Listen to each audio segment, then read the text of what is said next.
Get it rolling on the Krueger Show, Sunday night, July the 23rd. It's 8:17. We're 2 minutes late. All right. What are you going to do? 2 minutes late. Welcome to the Krueger Show, everybody. Brought to you by Pig and a Pickle, the best barbecue in Northern California. Check them out. 2 locations, Emeryville and Corte Madera. They're open in both locations now 7 days a week from 11 a.m. in the morning until 8 p.m. in the evening or until they run out. Make sure you check out Pig and a Pickle. We're also brought to you by New York Style Italian Sausage and MarinAutoGlass.com, 415-883-3030, MarinAutoGlass.com, New York Style Italian Sausage, and Pig and a Pickle. All right, let's do a little 49er mailbag.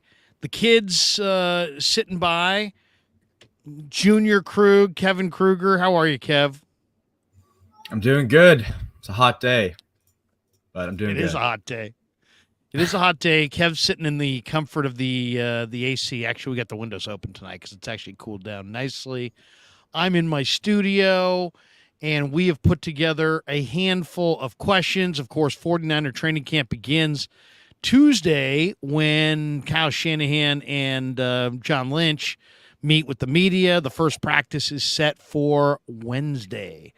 That's right. Wednesday is the first practice. We'll be out there.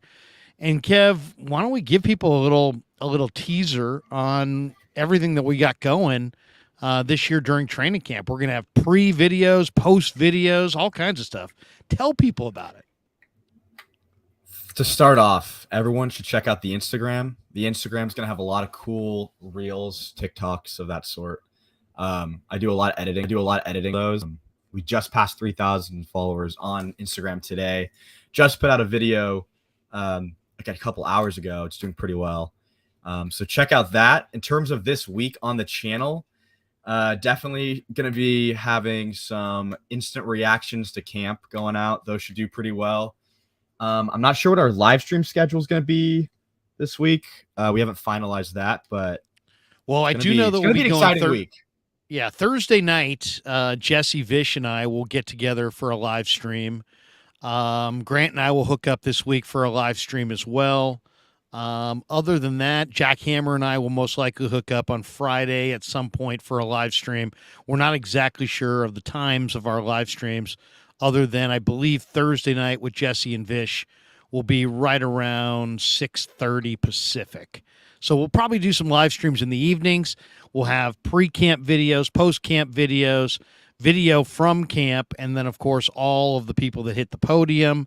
We'll have everything going on that as well, and chop it up all week.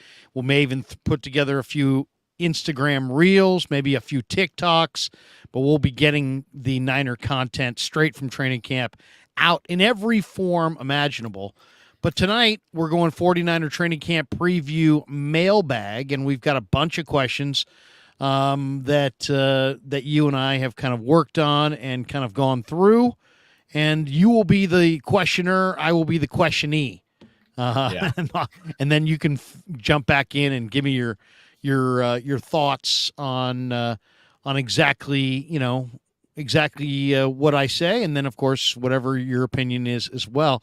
Lev says, "Did Little Crew go to SI too?" No, he's a Northgate guy.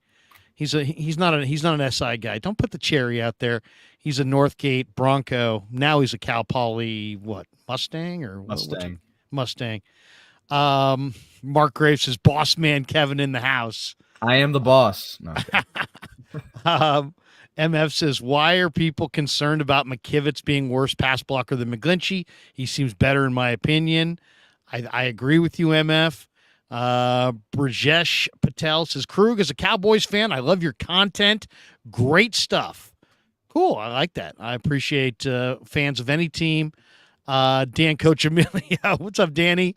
He says, "Larry, you're lazy. I love you, boy, but you're fucking lazy." Thank you, Danny. Good to see you. Stay cool in the desert. I was watching your stream the other night. Danny held up the phone and he said, look it's 11 o'clock at night. Look what time it is. And I think it was like 110. So Danny doing some great stuff after Giants baseball on his channel, NorCal Sports Network. Give Danny a follow and help him grow his channel. All right, Kev, Brother Bob says, wait, that's Kevin Krueger. That's Kevin Krueger? No, he's Brother Bob have been going at it in Grant's live stream chats. Uh-oh. He thinks that you're going to trade me. He thinks you're going to trade me to another channel. So. Brother Bob, who sometimes will go at me, but for some reason he walks that line between questioning me and charming me. He says, "Don't get traded, Kevin." So there you go, Brother Bob. I've decided that if I'm not going to block you. I don't do a lot of blocking. I'll do that. I really don't. I don't block a lot of people. If you drop a bunch of profanity in the chat, you'll have to be blocked. But other than that, I kind of feel like, you know what? Agree, disagree, agree vehemently, disagree vehemently. I don't care. I'm here for all of it. All right, Kev, fire away. Question number 1 of our 49er training camp preview mailbag. Okay. Well, first, I just want to say I do a lot of unblocking on the channel. So if you've been blocked and then unblocked, it was from me. But anyways. You were blocked by me and unblocked by Kev. There you go. Yeah. All right. So, yeah, we have 15 questions, and let's just start it off. The first one is, how well does Trey have to play to have his 5th-year option picked up at the end of the year? Ooh.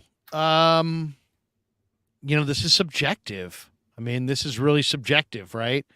I think he just needs to show that he can run an offense, produce points, and win games. So if he can run the offense, produce points, and win games, and improve, they decide they're not going to, worry about the financial side of his contract if he's not the starter, because he's making the kind of money where, he's making what, $9 million this year. 9.3. So it's. Yeah, which is really a great deal for starter quarterback money. Starter quarterback money is 20 to 40, somewhere in that, 20 to 50. Yeah. So if you're making 9, you're making, bargain money, but then next year it goes up to 17 or something like that. I'm not sure exactly what that number is. But on sportstrack.com it says his cap hit is 10.8 and his dead cap is 10.8 as well. So yeah. This year his dead cap is 20. I would say he needs to show market improvement from what we saw last year. And I think I've already seen some of that in the OTAs, but there's no pads, right? So you can't really evaluate it too much. But I would say if he shows improvement and, he shows that he can lead the team successfully throughout the preseason on drives that produce points. And, I think it's really as simple as that. It just is, I won't say he's got to be a certain record or, a certain touchdown to interception ratio or a certain completion percentage. Though I'll say this, I would like to see about a 60% completion percentage. If you're sub 60 in the NFL, I think you're going to have a hard time. So I want to see, I guess, if I had to put one stat, I'd probably say right around 60% completion percentage. Was what I want to see. And as long as he's improving because of the presence of Purdy, one guy's cheap and he's going to remain cheap. Lance is getting a little bit more expensive, but if he shows that he can do it, I think it's really more about what does he demonstrate. If he demonstrates he can lead the team to points and wins, then, whether he plays off the bench behind Brock or commandeers the starting job, I think either way in that scenario, they will pick up the 5th-year option. It's just a guess because there's an awful lot of people speculating there that if he plays well this summer, Trey, that is, that teams may come knocking for him in a trade and the Niners may pull the trigger on that. Albert Breer suggested that again in an article last week. But I think there was a reason they drafted him 3rd overall. They like his traits. You listen to Kyle Juszczyk. He says the guys in the room feel that he's beloved. That doesn't shock me at all because he's a great kid and he's respectful and he works hard And I'm not talking about Kev, I'm talking about Trey. But he's a respectful, hardworking kid who lives for football and wants to get better. So I think it's just a matter of time. I really do. I don't know if it's going to be, this year. I would say to pick up that fifth-year option, he needs to show progress this year, a 60% completion percentage, and be able to put points on the board and at least flash some of that high-end ability. And if he does, I think they pick up the 5th year. What do you think, Kev? I mean, the 49ers are not in a quarterback situation where they have a lot of money, like that they're spending. I don't see the room as a whole. Yeah, as the room as a whole is not. They're not spending a ton of money, and they're spending no money on Brock Purdy. I mean, I agree with what you said. It's all about scoring points. If Trey Lance gets the opportunity to play, and he plays well, they're gonna give him that extra year. I mean, they're not quick to get rid of him, I don't think. I mean, if other teams offer, that's another story. But yeah, if he plays well, if he scores points, yeah. If he plays well, scores points, they're gonna give him another year. There's always the chance that somebody loses a quarterback. Trey looks great. I mean, let's be totally honest about this. We can say things a million times over.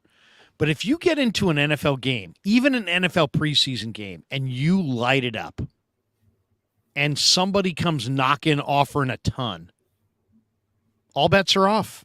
And maybe who knows, maybe all bets are off from the Niner perspective as far as they may not even answer the phone anymore. If Trey Lance gets into a preseason game and throws for 280 yards, 2 touchdowns, runs for a third, looks totally improved, and looks very much like the player they thought they were getting with the 3rd pick overall, they may just never answer the phone again with people calling for him. Or if they're so believing that Brock is still their guy, the offer that could come down for a quarterback who plays that well could be quite a bit. It could be an incredible offer. So, and things can change. Your value can change very, very quickly. Yeah, I mean it's a meritocracy. If he plays well, he's gonna get the contract. It's really not that complicated. I don't think it's like, oh, if he has this touchdown rate, percentage rate, it's you play on offense. If you score points, you're valuable. And if Trey Lance goes into the offense and makes them score points, then he's gonna be worth something. Look at this one. Ryan Kelly says, Larry, great to see your son on here killing it. Thank you, Ryan. Brother Bob says, I hope I don't get blocked for saying this. I think I like Kevin Krueger more than Larry. Well, that's it. Blocked. Yeah, me and Brother Bob are tight. I'm blocking his ass. We're friends. Brother Bob, say goodnight. No, I'm just joking. I'll just say this. His mother likes him more than she likes me anyway. Admin says, I only want Lance to be traded for Kirk Cousins for Trey to have a second chance in Minnesota because Kyle never wanted him and never believed in him. Kyle's the one who drafted him, right? I don't know if you can say he never wanted him. I don't think you can say he never believed in him. But after watching quarterbacks on Netflix and seeing how old Kirk Cousins looks and hearing him squeal in that Buffalo game, how many more years does Kirk Cousins have left? 3, 4, maybe. I really don't want to see Kirk Cousins here in San Francisco. Nothing against Kirk. I've interviewed him a couple times. I like him. But trading Trey for Kirk, I think, is the trade that will make you let's just say this. I think they would regret it over time. I don't see a trade that would end up them receiving another quarterback because that would just be an ultimate comparison for the rest of their careers, Yeah. You wouldn't do that. I am, by the way, as I'm going through the chat, some of these chats that are coming up, the ones I really, really like, I'm starring them and we'll hit them on the back end. So if you have a chat comment, do you want to move forward? You don't see me mentioning it. It's because we've got a mailbag full of questions from fans. And I will, though, like MF just said, Alex Smith's comments about Purdy were interesting. I want to comment on that. We'll get to that in a little bit. Ryan Kelly says, thank you, Krug. Okay, here we go. Question number 2. Brother Bob says, yes, Kevin is very respectful. He's saying that you're not. Yeah, exactly. Brother Bob. Ah! All right, go ahead, Kev. What's question number 2? Number 2. What percentage would you assign to the 3 quarterbacks for their chance to start week 1 in Heights Fields versus the Steelers? This I stole from a Grant Cohn live stream. So Grant, if you're out there watching this, I thieved this from your live stream or from a video that you put out that I watched earlier today. Grant's got Trey at the highest percentage for week 1. I think there's a lot of people that are projecting Brock on a PUP list. Tuesday, we may find out if that is indeed the case. If Brock's going to at least start training camp on the PUP, he might. I still got to say 50% Brock, 40%. I should say 50% Brock, 25% Darnold, 25% Trey. I really think what we're looking at here is if Brock's healthy, he starts. And if it's not, and I think right now their thinking is Sam Darnold is more dependable, more reliable. And so I think that's why Sam's even here, is so that they make sure they have a reliable option for week 1 if Brock's not ready to go. But I'm not going to I think Brock and Sam Darnold are in a 50-50 battle. So I'll give them an identical percentage. I'll say 50%. It's Purdy because he started throwing with a real football in May. It's now late July. All these people saying he's going to not be ready for the start of the year. I mean, I'm not sure if they have sources, but based on what I've heard, if he was throwing a full-size football in May, and now here we are, 2 months later, maybe 2.5 months later, my guess is that he's going to be there week 1. I also think the 49ers are going to try to be whole week 1 just simply because there's only one team that gets the top seed in the NFC, and the Eagles are a great opponent. So I will say 50% Purdy, 25% Darnold, 25% Lance. What do you think, What do you think, Kev? I'm surprised by that. I thought you were going to go way higher. Because I would probably put it at like 65 Purdy, 25 Lance, and then what would that be? 10 Darnold? Yeah. Would you say 65 35? 65 30, 65 25 10? 25. Yeah. Because that would mean, because the way I think about it is if Purdy's ready to go, he's going to start. I know that Kyle Shanahan came out like yesterday or 2 days ago saying, "Oh, it's an open competition," but that's the right thing to say. He doesn't want to commit. Yeah, that's the right thing to say. He doesn't want to commit. He's not going to commit when he doesn't have to commit.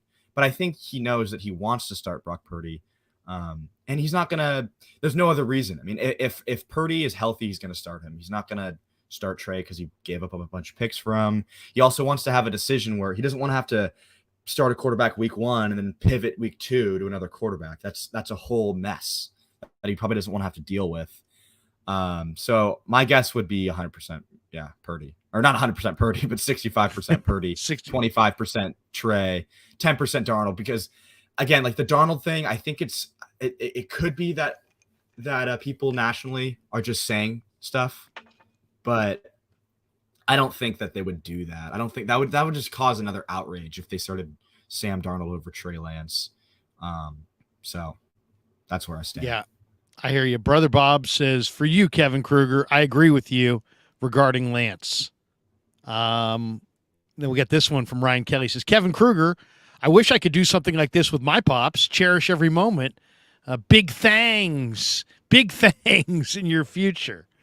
All right, well, this kid's got a lot of talent that goes well beyond the sports talk genre because he's a construction management major at Cal Poly, and that's what we're paying big bucks for this kid to get the education. Vicky Pellich drops in. If Purdy's not ready, Darnold will be the starter. Okay.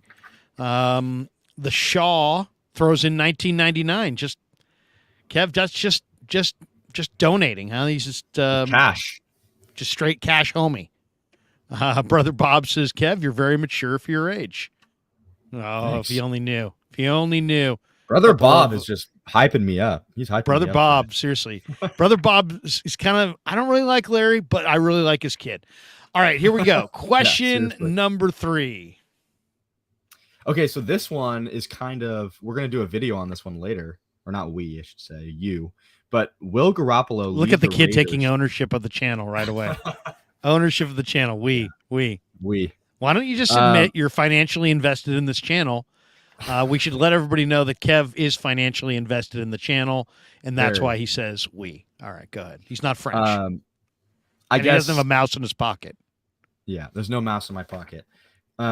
This is not exactly what we were going to talk about, but will Garoppolo lead the Raiders to the playoffs this year?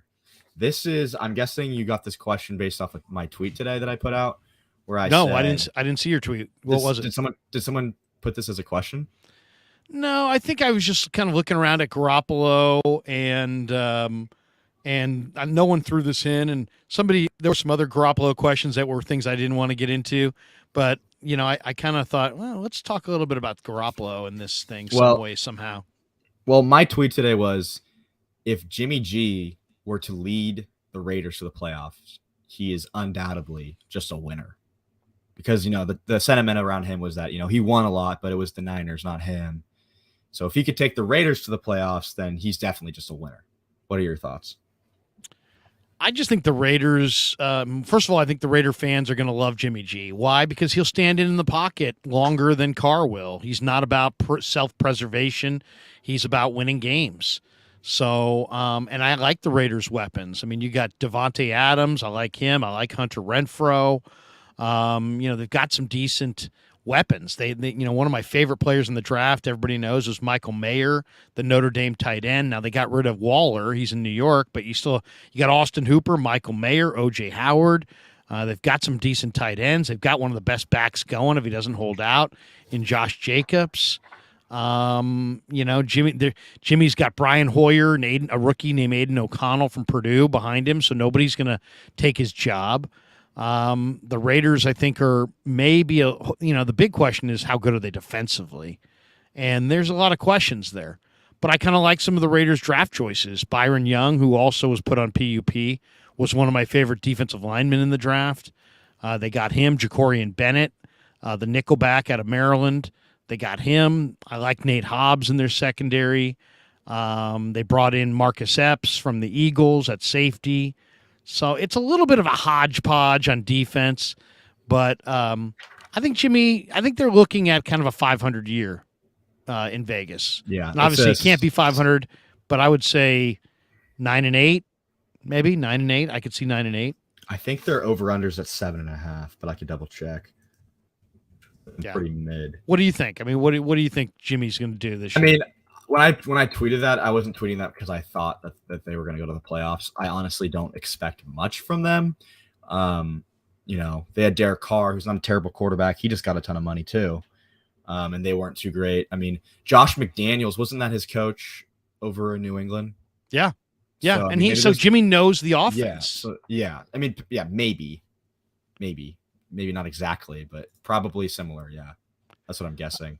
But I don't again, like that does that mean that they're gonna go to the fucking Super Bowl? Like probably not. So I would say probably not. Probably not. Look at this kid in the language. I don't know where he gets it. The Shaw says go Kev. Gary Lamb, main event mania says, who's this kid? He's got a good head on his shoulders. Yeah, that's Kevin Krueger. Third string all pro says, get your bag, Kev. There you go.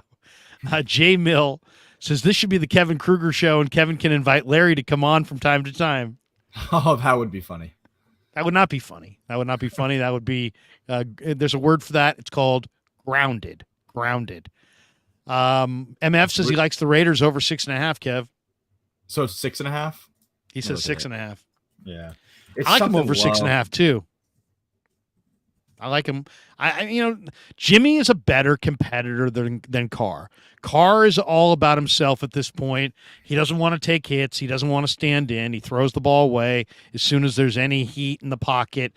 Jimmy is a little bit tougher than that. Jimmy's a little bit more about the win than that. So I think Raider fans are going to love the fact that Jimmy can do some things, and I think they're going to like him more than they like Carr. Yeah, so to say that they're not going to have over 6.5 wins would be saying that they're getting worse because they had 6 wins last year. So are they going to get worse this year? I don't know. I don't think so. They're going to get better, but they're not going to go to the playoffs probably. Yeah, I mean the playoffs is going to be difficult. Marsh so mellow says healthy Jimmy will be fine, but no, too many good teams in the AFC for the Raiders to even make the wild card. I kind of agree with that. It's going to be a tough thing for the wild card. Dan Coach Amelia says, Larry, you got to come join the NorCal Sports Network Fantasy Football League. $50 entry fee with a real hard-ass commissioner in Los D who said no fee paid before the draft, no participation. I need you for late-night deals. Yeah, seriously. One night, if people don't know this, I don't know if Kev knows this, my wife, the phone kind of, and my wife's like, who is that? And I'm like, it was like 1:30 in the morning or something like that. I'm like, it's Dan Coach Emilio. Dan Coach Emilio's one. She's like, no, it isn't. I'm like, yeah, it is. He's got 3 wide receivers and he wants to trade me 2 wide receivers for a tight end and a running back. 1:00 in the morning. Danny couldn't get the technical expertise down to get in for the draft. But by the end of the year, he had traded his way to a hell of a squad. So, Danny, I absolutely mark me down. I'll be in the NorCal Sports Network. Wait, let me pin league. I'm pinning this one. Eric Hernandez says, "Is the Krug Show doing fantasy football again this year? We will have a special announcement soon, kind of related to this. So we kind of are, yes, doing this. So get ready." Okay. Let's see. Let me get down here. We got this one, super chat. Darnold is doing a Trubisky. Purdy is going on the pup list. Trey starts because Kyle wants to dunk on all the doubters with his quarterback selection. Jimmy stinks. That's Sky B Mines. And we get this one from Third String All Pro. Kevin should start his own channel, The Krueger Show. Oh, yeah, that's all we need. Imagine if we competed. The Krueger Show and the Krug Show. Yeah. That would be bad. MF says the Kevin Krueger Show with Larry Krueger. Oh, man. Rob C says, hey, Larry, did you have dark hair like Kev? I have kind of darker hair than Kev. Kev's mom is blonde, and he was a blonde baby. And now he's getting darker hair. But he's got dark brown hair. Now I've got lighter hair because it's gray and thinning. But it was dark brown. My hair was dark brown and is now salt and pepper gray and whatever. His is very thick, healthy, and dark brown. But it was blonde as a baby. TMI. All right. He was a very, very cute baby. All right, here we go. Glass half full guy says, do you guys foresee the 49ers adding any veteran of significance during camp, Yannick Ngakoue, et cetera? What do you think, Kev? It's tough. I feel like every offseason there's a guy that's like, are they going to get Clowney? Are they going to get who is that safety from the Seahawks? Like, are they going to get what's his name? Earl Thomas? Yeah, it's like I think they're probably going to they're probably not, but it would be exciting and it would make sense for them to get an edge rusher.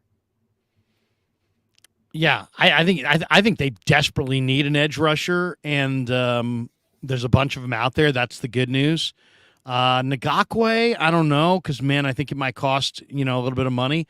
But you got to remember this. The 49ers, because of the presence of Hargrave, Bosa, and Armstead, if you're Ngakoue and somebody's offering you $7 million or $8 million, and the Niners are offering you 4 or 5, you might take 4 or 5 to come here. Why? Because on that line, you're getting single coverage all day, all night, all season for 17 straight weeks, and you're going to put up a fat sack total on a really good number 1 defense, and then you're going to cash in a big, bad way next offseason. So I would say edge rusher is possible. The other spot is offensive tackle, and look for Cincinnati. They've got Jonah Williams moving from left tackle to right tackle, and they also have Lael Collins, the former Cowboy, on their line. They also have a young guy named Deontay Smith out of East Carolina. They're really deep at offensive tackle. The Niners are relatively thin at offensive tackle. So I could see maybe an offensive tackle or an edge rusher. I would say yes. I do see the 49ers adding some veteran via trade before week 1. Who would be traded? Picks. It won't be a vet. Well, I could also see the Niners doing, I could definitely see the 49ers, because of the relative depth of their roster, trading maybe a linebacker, maybe a running back, maybe a wide receiver, where they're really, really deep. Like we'll get into it later on tonight, but if Ronnie Bell is a huge camp, I could see somebody trading for Juwan Jennings. If D Winters and Jalen Graham have a huge camp, I could see somebody trading for an Oren Burks or one of their extra linebackers, Robinson or Flanagan Fowles. I could see that. The Shaw says, "Hit the like button, people." There you go. Let's go to the next. Hit like and subscribe. By the way, hit like and subscribe. We're 31 minutes into our live stream, where it's our 49er training camp preview mailbag with myself and my son Kevin Krueger, and we are brought to you by New York Style Italian Sausage, Marin Auto Glass, and do not forget our title sponsor of the Krug Show, Pig and a Pickle, the best barbecue in all of Northern California. Ryan Kelly says, yeah, hit the MF like button. There you go. But we do have 250 people in the room 30 minutes into this live stream, and we're going to do this from time to time throughout the season, maybe even weekly. Stephen Draper just drops 2 bones on us, one for you, one for me. Stephen, thanks for supporting the channel. We appreciate that, brother. All right, Kev, what's the next question on the list? All right, we're on number 4. Who is primed to be one of the biggest risers of 49ers training camp? Biggest risers of 49er training camp. Well, I mean, there's a few. And there's always going to be a couple that I'm looking for, but I'll say this. I think Marcelino McCrary-Ball. I saw him boxing the other day. I think Marcelino really showed last year that he was good enough to play from scrimmage. He had an interception against Green Bay on a tip pass in the preseason. He played corner when he first got to Indiana. Then he played a little nickel, finished at safety, never played linebacker. So he's just learning linebacker, and he's now settled in at a good weight. I would say Marcelino looks like about 225. He's got great coverage ability. He will knock the snot out of you. So, yeah, I'm going to say Marcelino McCrary-Ball. Who do you think, Kev? I like McCrary-Ball. This is tough. I could see Jair Brown being like a talking point. I could see Brown being like talked about, like, oh, dude, the Niners have someone special in Brown. They do. I know that's, yeah. And they might, yeah, they really might, because he is considered one of the best safeties of that class. But yeah, I mean, he's only competing against a veteran in Tayshaun Gibson, and I think that by week 3 he'll be in the mix, really playing some snaps. I think they're going to give Tayshaun that starting role, but I think that they're going to transition slowly into giving it to Brown. And then that's going to be a really exciting secondary of young talent for the 49ers with Hufanga and Brown up there. So I'm excited for that, for sure. Yeah, Jair Brown is a very exciting player. There's no question about it. I mean, he really is. There's a ton to like about him. Just to give you an idea, he was on the Bruce Feldman Freaks list. So that means he's like one of the great workout warriors in all of college football. And here's what Bruce Feldman wrote about Jair Brown going into his final year at Penn State. He said, the Nittany Lions always have some freaks, and Brown, one of the Big Ten's best defenders, is their top one this season. In 2021, he made 6 interceptions, the most by a Penn State player in 15 years, to go with 73 tackles and 2 fumble recoveries. The 5'11", 208-pounder has elite quickness, clocking 3.99 pro shuttle time this offseason. He also ran a 4.45 40. Now, they clocked him in the draft at 4.65, but Feldman said that he ran 4.45 coming into the year. He bench presses 370 and power cleans 345. So you're talking about a guy who's a tremendous athlete, and a guy who I think has got high-end ability. I think you're going to see it at some point. I agree with that. Brugler, this is Brugler's summary on him. He said, he is a physical presence versus the run with anticipation. Wow, I can't say that word. Anticipation And ball skills to match it up in coverage. He said he's an interchangeable starting safety at the next level. So I mean, for a third round pick, I mean that's good. That's good to hear from Brugler. Yeah. Oh, I mean, I think the 49ers traded up 15 spots to get to 87 or something like that to take him because they thought he was probably should have gone a round earlier. What I love teams when they see players at instinctive positions like safety. Like if you could be 4-3, but if you don't have good instincts, you're just further away from the play. When you see a guy like Brown who has great instincts, then you look at that 4.65 and you're like, you know what? Did he make plays? Yeah. Did he make a lot of plays in the biggest conference or one of the biggest conferences in college football? Yeah. So I'm not that concerned about the 4.45, especially after Talanoa Hufanga ran like a 4.7 40, and look what he was last year. Yeah. He was a monster. But Ryan Kelly says 4.99. Thank you, Ryan. Appreciate the donation. Yeah, but Hufanga hasn't really been able to show, or he hasn't been exposed yet for his lack of speed, which will be interesting to see this year as well. Yeah. Brother Bob says, Kevin, 1, who is your favorite current 49er and why? 2, does Larry always talk Purdy at home like he does on here? 3, would you fire Kyle if no Super Bowl W? And then he drops in with emojis, pig in a pickle. Go ahead, Kev. Favorite Niner? Current 49er is Fred Warner. He's been my favorite for a few years. If we're gonna have favorites, I watched his mic'd up one year, and I was just like, this guy's a beast.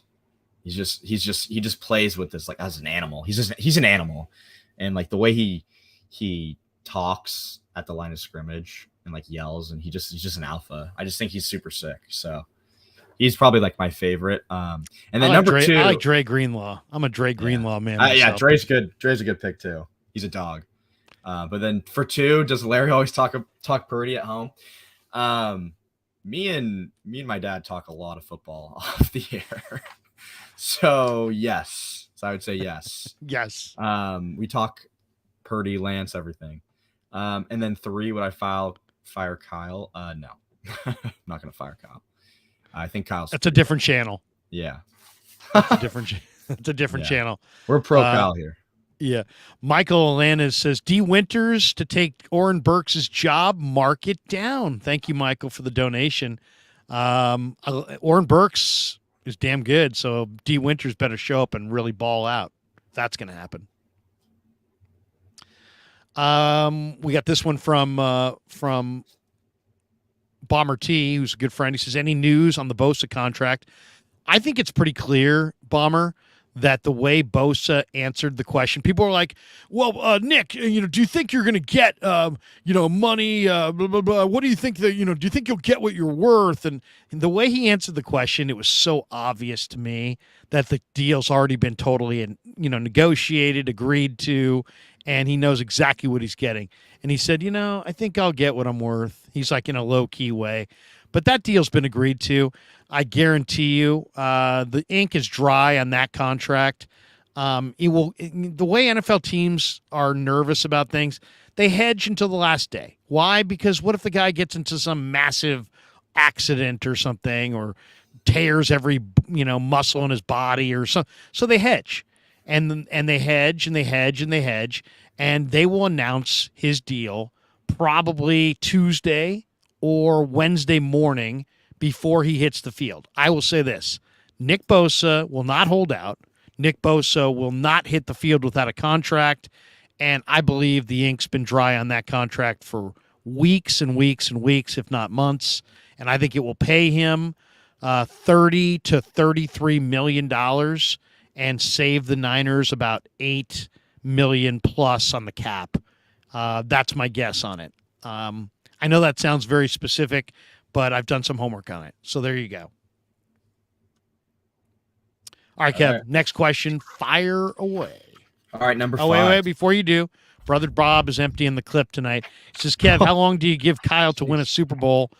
Pig in a pickle.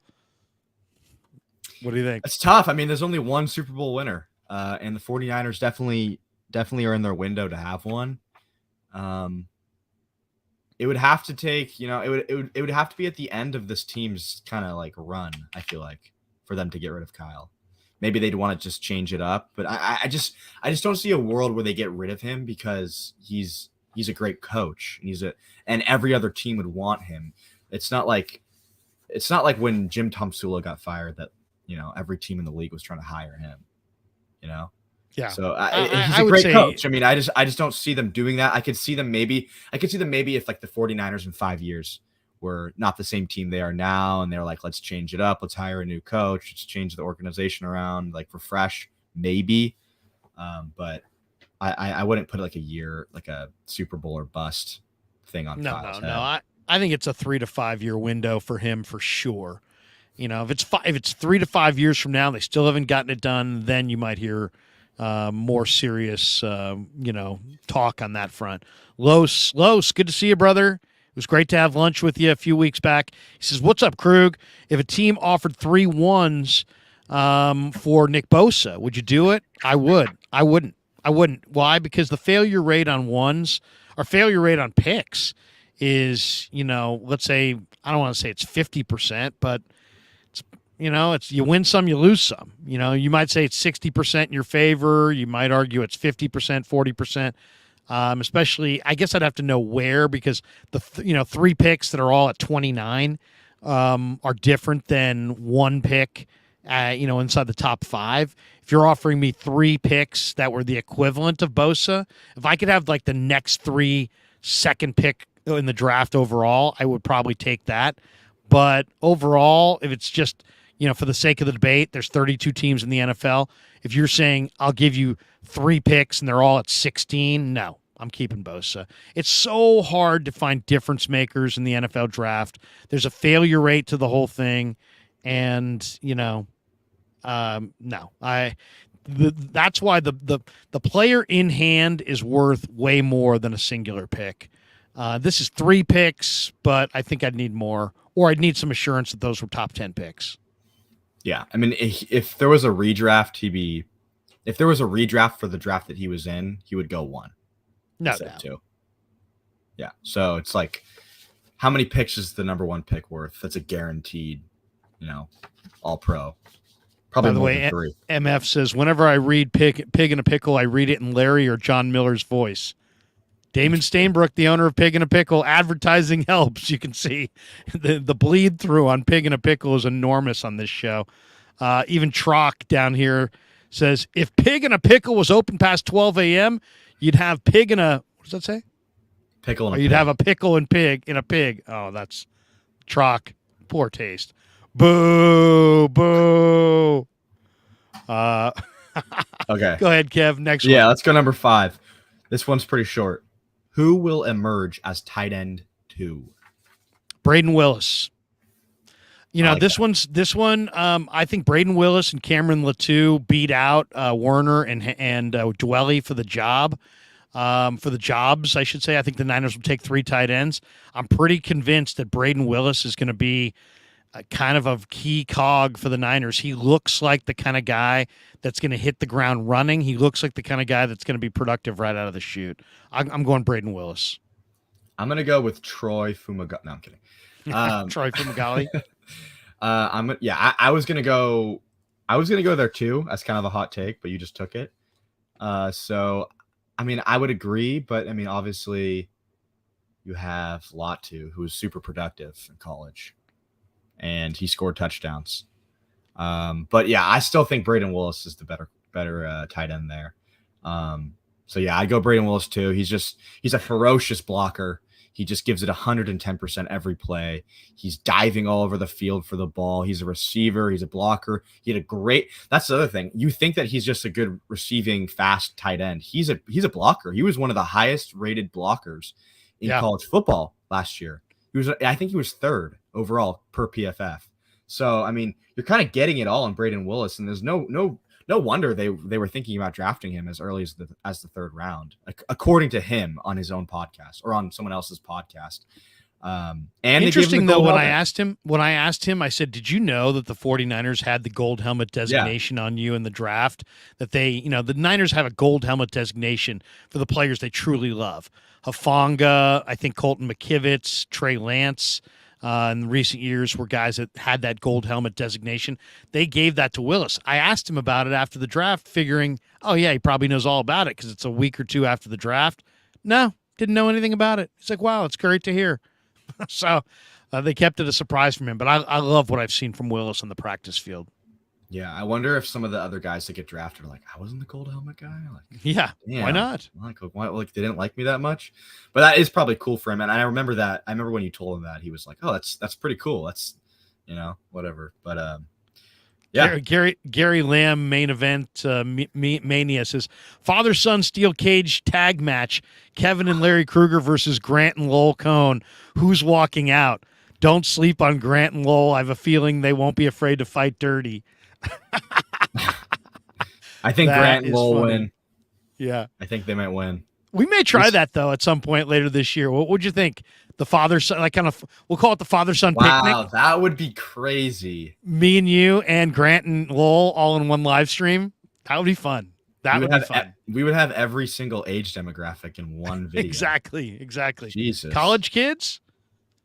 You just retired? You're here. Everybody's covered. We got this one saying third string says Lowell was a boxing guy. Okay. All right. He's going to drop you. Yeah, seriously. Be careful. MF says Lowell's a sleeper. There you go. G. Martinez says Lowell will bring out the gold dust. Jay Mills says Grant would probably demand Ryan to be the ref. Good stuff. All right, next question. Okay. Is the lack of outside pass rush depth a real problem? I think it is. To me, this is my big concern. All this talk about the quarterback. We've talked endlessly about the quarterback. The Niners are a Nick Bosa hamstring injury away from Kerry Hyder and Cleveland Farrell playing huge snaps and Drake Jackson being leaned on as the primary outside pass rusher. I'm worried about this, to be totally honest. I don't know what Beale's going to give him. I don't know what Austin Bryant's going to contribute. I do like Spencer Wagee as a defensive end on first and second down, but I can't imagine that he would give you a ton of pass rush at close to 300 pounds. Hyder is kind of more of a, versatile guy, but not really an every down guy. And Farrell's got 10 sacks in 4 seasons. So I think this is a major issue. I think it's an issue once someone gets injured, because Drake Jackson, they're pretty much banking on to have a good year. And I think he will. So then I think it's pretty much an injury away from, or you're a Bosa injury away from being pretty screwed at the defensive end position. I'd say that's where I'd pretty much leave it. Yeah. Bosa's got to stay healthy for sure. Yeah, I mean it's almost a requirement of this team for Bosa to be healthy for them to be a contender. He's just that dominant on the defensive line. I think that they really struggle to get some pressure from the outside if it's not from Bosa. I mean, there's a reason why he's worth what he's worth, and hopefully they get that deal done soon. I know they will. Oh no, it's a done deal. Believe me, it's that deal's done. My thing is there anybody else that we're not thinking of that could play a little defensive end if they had an injury? Could they put another extra linebacker on the field? They're so loaded at linebacker.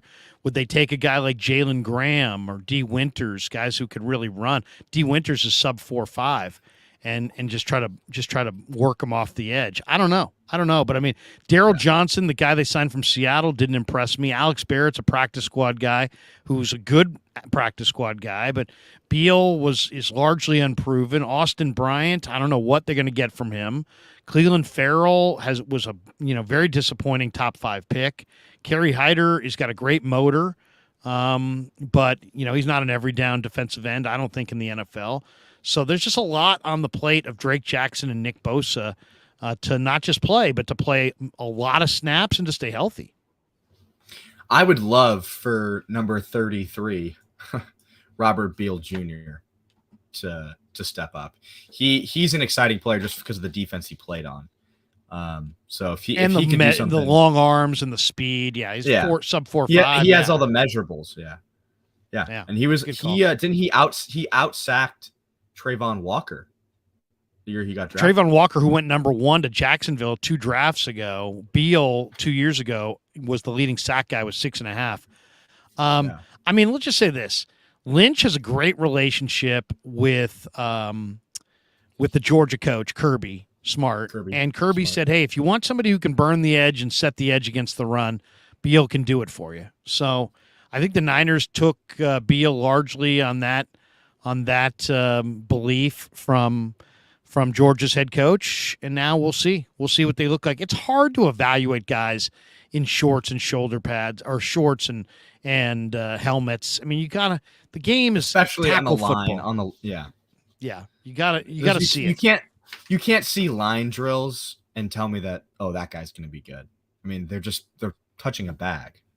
I mean, maybe exactly. With their size or their technique, maybe, but it's hard to be like, that guy's going to be productive. He just touched that. He just threw that bag so far. Like, right. I don't know.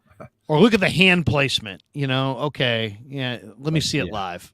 Yeah, exactly. Ask me that question in 2 weeks. I'll have a much better idea. Ask you that question at the end of the week. Maybe. Yeah. You'll know. Yeah, maybe. If everybody's healthy. Beale's out there.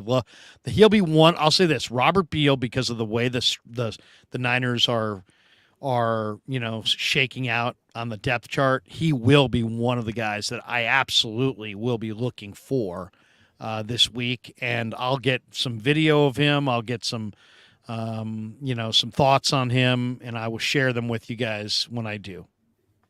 I'm interested to hear your opinion on Hargrave, because I want to know what he's all about for this defensive line. Yeah, well, he looks like Dana Stubblefield, and and that's a good thing. Huge legs, but man, Javon Hargrave, I loved him at South Carolina State coming out. He's always been a pass rusher, and he's just gotten better and better and better. So. I'm looking for him to demonstrate a little hunger post-contract. Some guys lose their incentive when they get paid, and hopefully that's not him. And I don't think it will be, because he's entering a new locker room, a different culture. But he's a key guy. He's an absolute key guy. They let an awful lot of snaps walk out the door to give that money to Hargrave. Hargrave's got to deliver. Okay. Want to go to number 8? Yeah. Fire away. All right. Which departed player will the 49ers miss most this season? All right. Who left? Jimmy Mosley. Jimmy Ward. I think it's going to be Samson Ebukam. I really do. I think Ebukam is a freaky athlete, and I think he gave them another outside pass rusher that you had to really take account of. He had incredible motor. I know he got dinged up a lot, but I'm going to say Ebukam. I think they're going to miss Samson Ebukam. He jumped to the Colts. He's going to be on the opposite side of the Quiddy Pay, right? Quiddy Pay. And Buckner, that's going to be a hell of a line for the Colts. But I say Ebukam. Ebukam's big time. Yeah, that Colts line is dangerous. That is a dangerous line. I love DeForest Buckner, and he's been a beast there. I'm really sad that the Niners let him go. Now, this is not my take, but I'm interested to see if at the end of the season anyone's talking about, why do they let Mike McClinchey walk? I know that sounds crazy because a lot of people did not like McClinchey, but I think it'd be interesting to see what the reaction is going to be if McKivitz doesn't play out. Is there going to be people calling for, should they have gone for who's that Falcon tackle that people were talking about? Caleb McGarry. Oh, Caleb McGarry, from UW. Yeah, it's like, are they talking about him? Like, do they want him? Should they have traded for someone else? Should they not let him walk? I mean, if McKivitz didn't pan out, what would you have done? What should have what should have happened? Well, and that's one of the questions I'm going to have for Chris Forster this week. Is there any chance that Nick Zakelj could step in at right tackle if McKivitz struggled? I mean, I'd love to. It would be nice if they had one more tackle. They seem very deep at center and guard and not nearly as deep at tackle. But if they told me that they feel confident that Zakelj could man any of those spots, maybe he could jump in the mix. But yeah, I don't. I'll say this. Maybe it's because I like McKivitz. But I also just feel like McKivitz is not going to wet the bed. He's not going to be like, oh God, here I've got to do this job, and he's not going to get mentally screwed. He's a good old boy, tough ass. He's just not going to. He doesn't get too up. He doesn't get too down. He's just. I just have a lot of confidence that he's going to be a superior pass protector to McClinchey, and only a slightly inferior run blocker. And I think he'll be fine. I really do. I think he's ready for this. Now, the player that I think they're going to miss the most. Who do you got?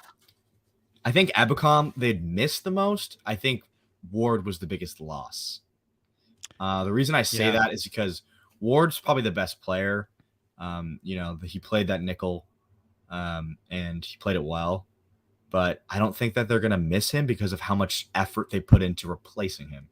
They put a lot of effort into, filling that last safety spot and then drafting Darrell Luter, who can play, good press man coverage. And, Demo Lenore, it's time for him to step up. I forget what year is he on, like number 3, 4? Yeah, third year for third Demo. Year. So don't forget, Jimmy Ward also won them the Dallas game when he took out Tony Pollard on that tackle. Yeah. Because if Dallas had Pollard that whole game, that would have been a closer game. But Dallas was a one running back team, and Jimmy took out that one running back. They're gonna miss his physicality. He was tone super setter. Physical. Yeah. He was super He's an physical. Alpha. They're gonna miss his leadership too. He's a leader. Yeah, you told me about stories. You told me stories of him saying stuff like, "Oh, I just try to hit him and where it hurts," and stuff like that, right? Oh yeah, I did an interview with him last year, and he's like, "Yeah, man, when you hit a guy in his patella, you hit a guy in his ribs, he doesn't move the same." I love Jimmy. Jimmy's got a defensive mentality. Yeah, he's an enforcer. I mean, he just hits hard. He makes you not want to go in his direction. He has that kind of mojo about him. So I think that they're not gonna miss him the most, but he was probably the best player that left. No doubt. Great player, and it's really a shame that he left because he didn't get a lot of money. They could have kept him. And I know people like Isaiah Oliver, and I think Oliver will be a better coverage guy, but overall, you got to have guys who set the tone. You got to have tone setters, and Jimmy's a tone setter. Jimmy's a nasty, physical defensive player that can play any spot in the secondary. There's no way in the world you don't miss a guy like that. You're going to miss him. He was the guy that I really kind of, when he left, that one hurt for sure. Carlo P said, I was missing the Krueger show. Haven't been able to tune into the daytime live streams. Carlo, yeah, here we are tonight. We're doing our thing tonight. Trock says, physical with an F. Game Time says, is this Larry's son? Yep. The great Kevin Krueger. Now I have 3 sons. My 3 sons. This is my oldest son. There you go. MF says, is Jalen Hurd going to Houston? He worked out there. But let's see, wherever he goes, can he stay healthy? I loved Jalen Hurd. I loved him. Oh, he had a great preseason game against Dallas. Remember that one? Yeah. Just running people over. He was like a more physical, bigger version of Juwan Jennings. Faster. And he was like, Juwan Jennings is like our big physical guy now, and he was just like twice as fast. Someone said, I forget who said it. Shoot. Someone said like, this is the most physical receiver I've ever seen. So. Yeah, I love Jalen Hurd. His agent Doug Hendrickson's my friend, and I loved him at Tennessee. He was a running back. Then he went to transferred and became a receiver. Yeah. But it's all about health. It's all about health with him. He hasn't been able to stay healthy, and it's been a number of years. And the NFL, you know what? You don't get forever. You get 1 year, 2 years. After that, it's like the teams move on. So I wish him luck, though, because he's a talented young player for sure. Seriously. Let's go on to the next one. Yeah. All right. Will the 49ers trade a quarterback before or on the cutdown day? I think so.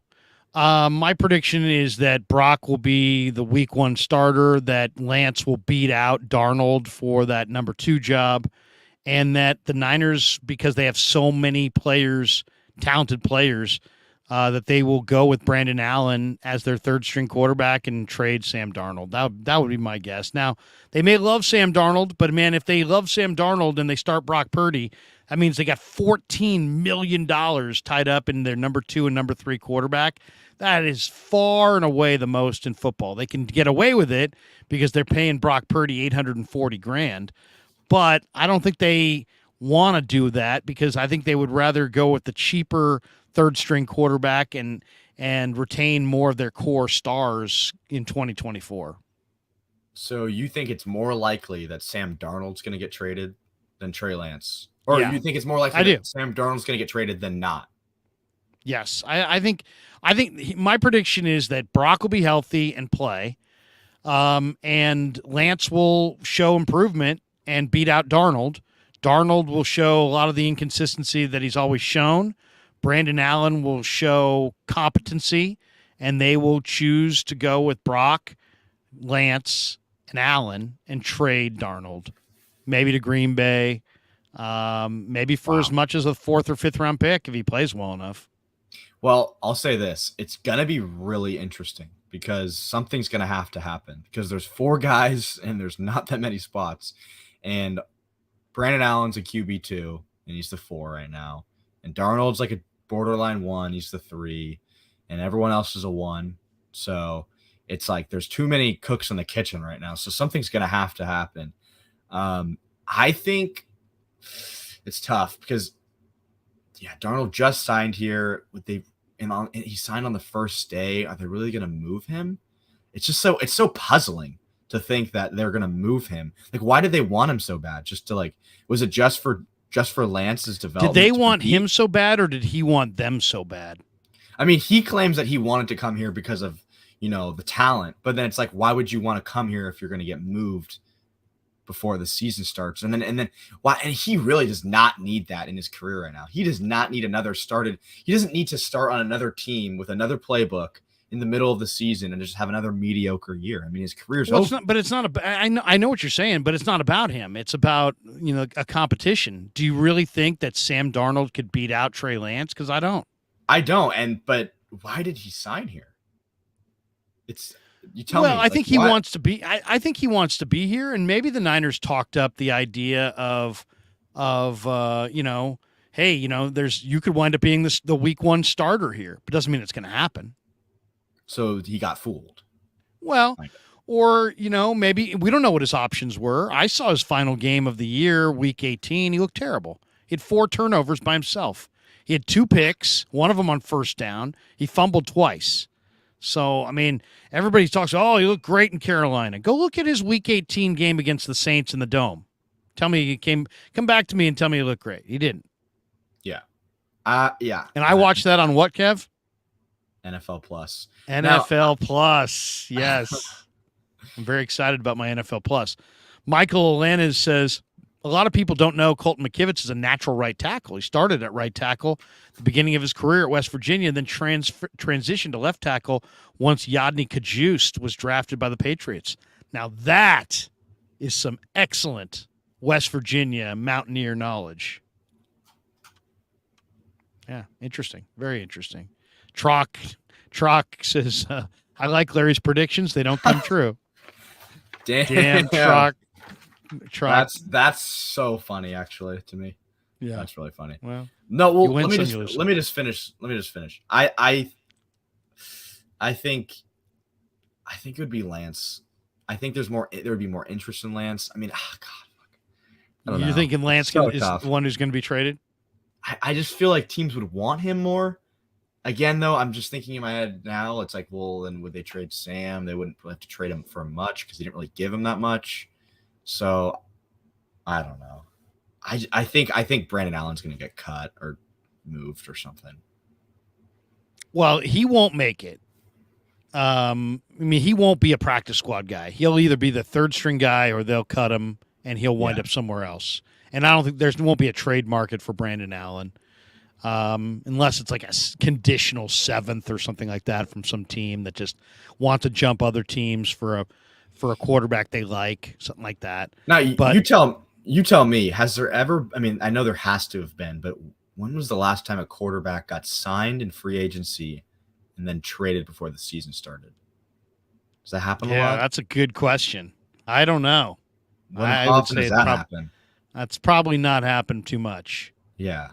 And has anyone been signed on the first day of free agency and then traded before the season started? That's even another question. But the thing is, we're reading that as the Niners sought out Sam, but it could have just been that Sam sought out them, and at the same time they just said, you know what, we're not going to be able to do better than this, so we'll just sign him to an incentive-laden deal, and if it works, it works. So but you never. It is weird. What's the need for him? What is the idea? Because you had Brock Purdy with an elbow and you had Trey Lance with an ankle, and you're waiting on his development, and at least you got a young guy that Shanahan had always liked, and you take a flyer on a young guy. I mean, I think that's also why Shanahan, is just like, hey, I'm not going to name a starter because, you know what, I got 3 young quarterback prospects, one who's hurt, one and 2 that were the 3rd pick in the draft and have yet to fulfill expectations, and we'll just roll the balls out there and see who looks the best. But I think it's going to be Lance. I think Lance has got more improvement. I look at it as it's a 2-horse race. It's not a 3-horse race. It's Lance against Darnold, and I think Lance is going to win that battle. I don't know if it's just because I'm hyper-focused on the 49ers because of this channel, but I just think it's such a puzzling situation because it's such a puzzling situation because how he signed, why he signed, all these people talking about he's the starter. His agent went on and said he's the guy in SF.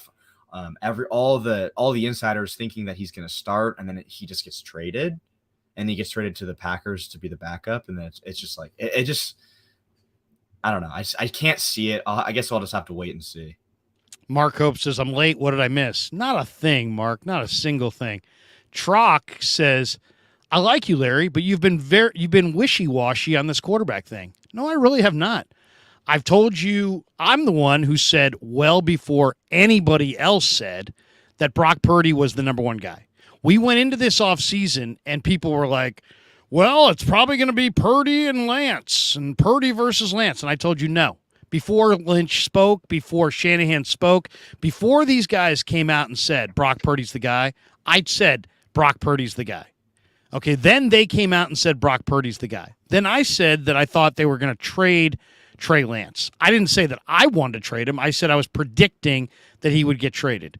It didn't happen, and I think it didn't happen probably because nobody ever gave the Niners what they wanted for Trey Lance because he's so unproven, and I think their price tag was probably pretty high in a trade because of what they had invested in him in the draft. So he hasn't been traded. And then, now it looks like it's a battle between Darnold and Lance for that number 2 job. I've maintained since day 1 that I was not a Sam Darnold fan. But that I would hold off until I watched him in the OTAs to see in the mini camp to see if I saw anything that really looked sharp or really looked good, and I didn't. I saw a lot of the same things that I've always seen with Sam Darnold. So I'm not a believer in Darnold. I am a believer in Purdy.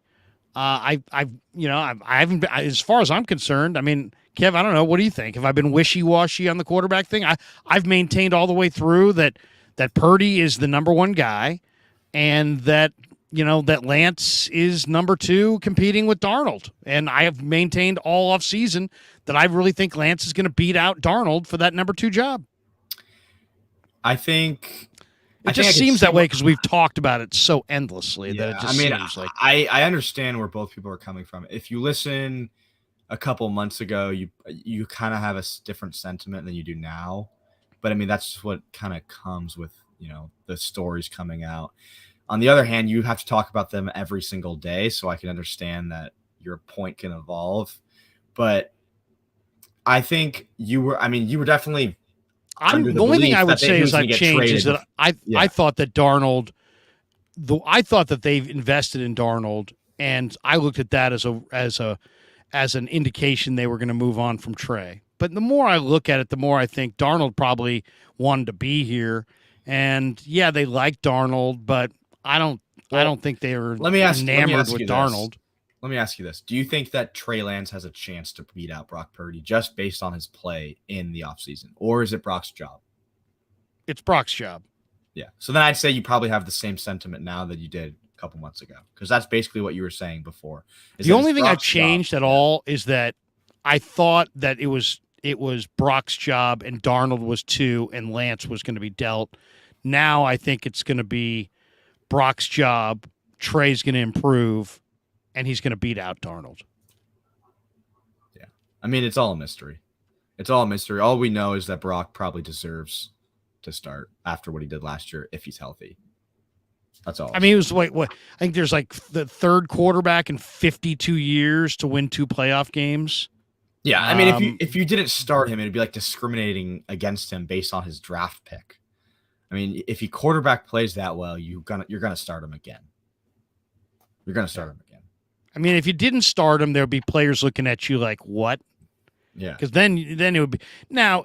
That all being said, the NFL's about what do you do on Sunday, and if they start the season with Trey Lance and he plays awesome, the same way that Brock was not coming out at the end of the year, Trey probably wouldn't come out either. If you have a quarterback that's playing and that quarterback, the incumbent, is playing great, and the Niners stayed with Steve Young over Joe Montana because Steve was playing great. Yeah. How much more of a lesson do we need than that? The greatest quarterback that most of us have ever seen had to be traded to another team because Steve Young, while Joe was out, commandeered the gig. So we've all seen it. It can be done. Same thing happened to Kaepernick, right? Or Smith, Alex Smith, kind of. Pretty much. Harbaugh handed the reins to Kaepernick and said, "We're going with Kaepernick." Yeah. Mark Hope says, "Kevin, great to see you, young man." There you go. Good to see you too. And Roberto Davis says, Green Bay is desperate for a backup quarterback. They have Love and nothing else. They want Darnold for whatever reason. They want Darnold because they've got Jordan Love, Sean Clifford, and Danny Etling. How do we know that Green Bay wants Darnold? What was the report? Well, it was just rumored a few weeks ago. Okay. Is it like a... I don't know who had it. I'd have to go back and see who. Because I remember you talking about that, but I don't remember, like, it wasn't Schefter. It wasn't like someone. It wasn't someone name worthy. 187 says Kyle loves Sam. Okay. I don't doubt that, but at some point he probably loved Trey too, and I think he probably loves Brock. So, and he's said nice things about Brandon Allen. Brother Bob says, now Larry's making some serious sense. Look at that. All right, what's the next one, Kev? All right. Oh, and Brother Bob says, Kev, stop reading those tea leaves that baffled your dad earlier, causing him to lose a bet to Ryan. Yeah, I won't. I promise. Honestly, though, you convinced me too. Like, you had me going for a while too, and I think that there was a realistic chance that it could have happened. Look at it this way. Going into the draft, the Niners, on the day before the draft, cleared enough salary cap space that if somebody had wowed them on a Trey Lance trade, they could have made the trade. They cleared enough space to move him going into the draft. Now, read that for what it is, what it was, who knows. Yeah, we're never going to get a straight answer on this. You're never going to be 100% right on every single take. I mean, these guys, Schefter and these guys are hearing things from the inside and they get stuff wrong. I mean, the 49ers could have positioned themselves to trade Trey Lance, and they could have been ready to trade him and then just never did.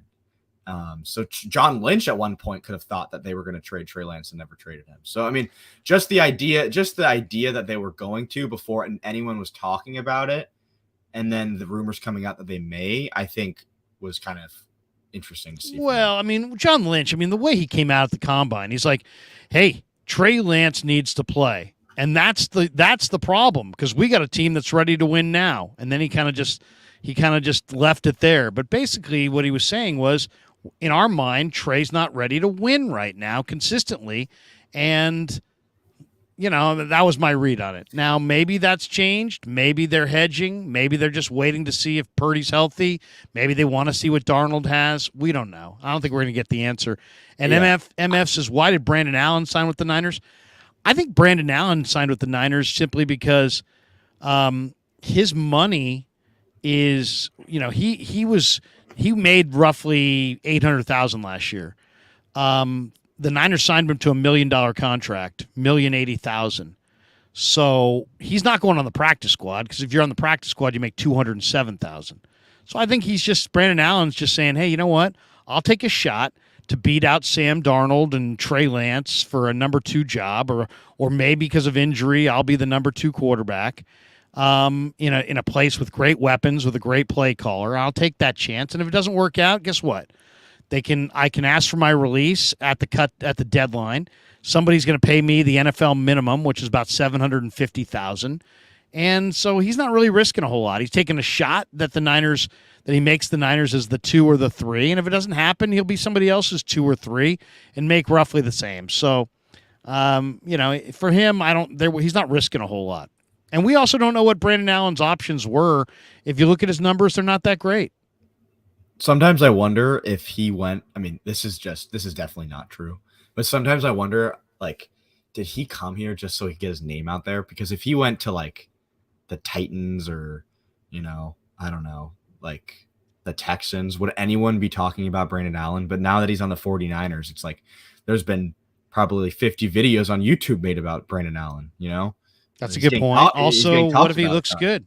What if he looks good in the preseason, throwing to Debo and Ayuk and McCaffrey? Sometimes I wonder if it's a marketing thing, but it probably isn't. I mean, that's just kind of crazy, but yeah. Michael Alanis throws a super. He says, the Niners loved Sam in 2018, tried to get him the previous year, but lost out. What makes you think he's light years better than Lance? Lance is in year 3, still working on mechanics and accuracy issues. I don't think he's light years better than Lance. I don't think Kev does either.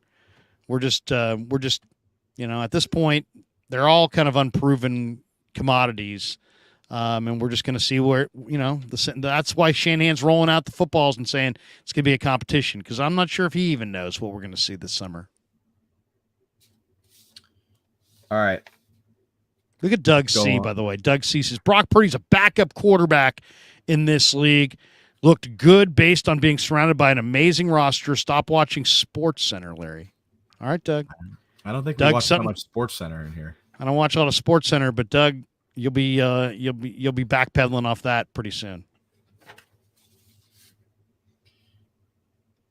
All right. What, I mean, why?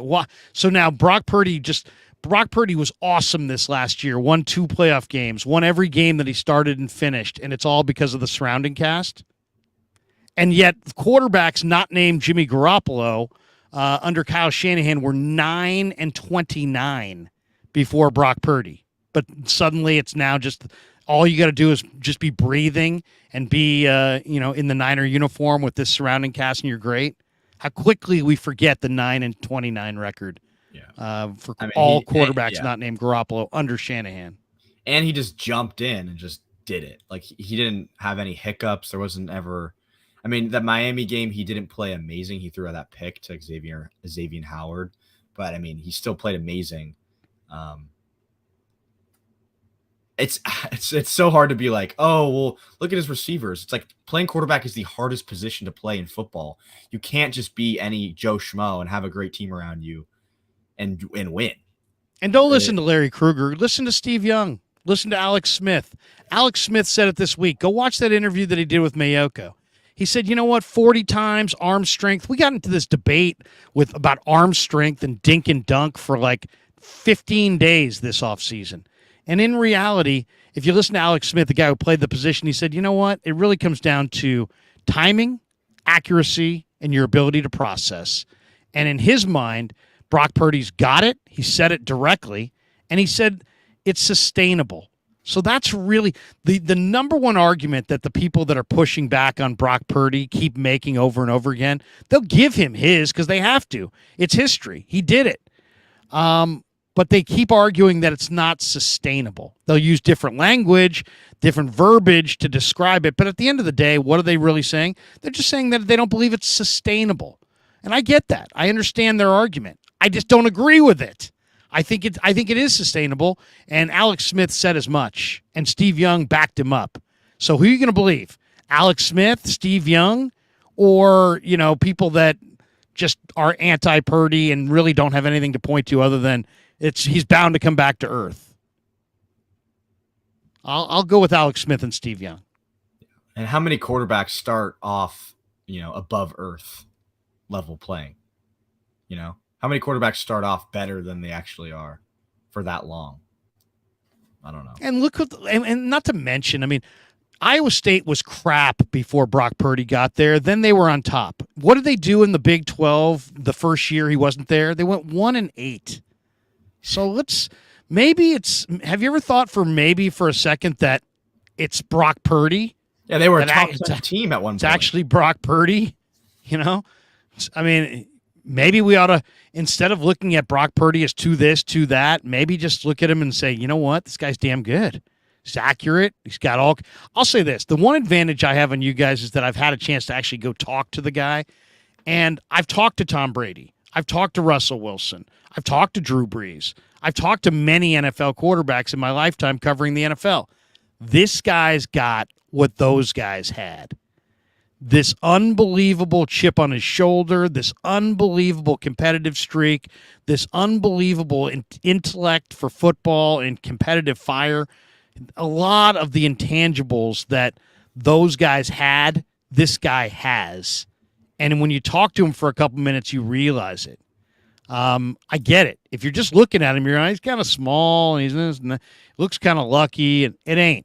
And this year I think he's gonna prove it. I really do. Mark Hope says Larry isn't wishy-washy or lazy. He's probably the best nationally on all things 49ers as a lifelong fan and professional media personality. Look at Mark Hope. Thank you, Mark. Thanks for a little support. Go ahead, Kev. What's the next one? All right. This is the last one. All right. Now, I think this is actually a pretty interesting question. What's your record prediction for the year, as well as the outcome of the season for each quarterback if they were to start the full season? So basically, what is the 49ers record for each quarterback if they were to be the starter for the entire year? The Niners are a really good football team, first and foremost, but it's hard to win in the NFL. So it's a 17-game schedule. I'll say with Purdy, the Niners will go 12-5. With Lance, they would go 10-7. With Darnold, I think they would go 9-8. That's how I feel about it. What do you think? I think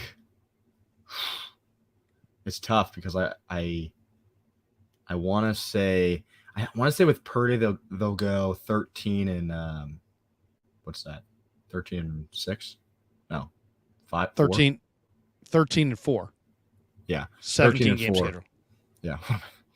I think they'll go 13-4. I'm trying to see right here. Like if they could lose to the Eagles, they could probably lose to the Seahawks on the road, possibly, or maybe at home. They could have a letdown game against the Ravens. I never play that game of this win, that loss. Why? Because there's just so much involved. Well, yeah, there's so much. You win games you should lose. You lose games you should win. It's just, you know what I mean? You just gotta. It's hard to go game by game. Yeah, I don't bet on futures. I don't ever bet on futures because it's too hard to be like, well, look at their schedule. They're going to win this many games. It's like, well, this team could be great and this team could suck and all that. Like the team on this, like the Ram, like I'm sure last year it was like, oh, well, they have the Rams week blankety blank. And that's going to be a hard game for them coming off the Super Bowl. They're a good, great team. And the Rams were terrible, So it's like, and then like there's certain teams like last year where it's like, oh, like they're going to play, I don't even remember at this point. But like, there's teams that get better, there's teams that get worse. I mean, no one thought they were going to lose to the Falcons, and they got beat pretty bad.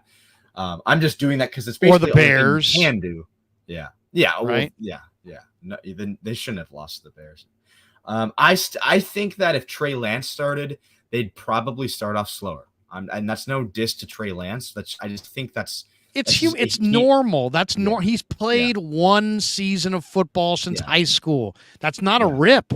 That's really not a rip. It's just taking into account. Yeah. He's gonna make mistakes. He's gonna make a lot of mistakes, and that's not a rip on him. That's just playing quarterback in the NFL and shit. I mean, playing quarterback in college, he didn't really play in college. So even if he's great in the NFL, it's gonna take time. So that's where, and that brings us back to the debate where it's like, oh, do the 49ers need to win now if Purdy win later? And it's like, well, no, like Trey Lance could be good now. And it's like, well, I hope. That'd be amazing, because if he's good now off this few reps, I mean, imagine what he's going to be like when he gets a couple seasons under his belt. So I think that if Trey Lance started, they'd probably be, I think they'd definitely probably drop it. They'd probably lose to the Steelers, and they could lose to the Vikings. They're just going to be a little bit more inconsistency. They're going to score a few less points, because there's going to be some inconsistency. There's going to be some growing pains. I mean, that's just human nature. That's not a rip on Trey. Purdy's a polished player, and they scored 33 a game. Now, I don't know if they can even maintain that, but that was 33 in a game. 33 points a game is 4 points a game more than the Chiefs scored, and the Chiefs led the NFL in scoring. That's the other thing that people are like, Purdy's this, Purdy's that.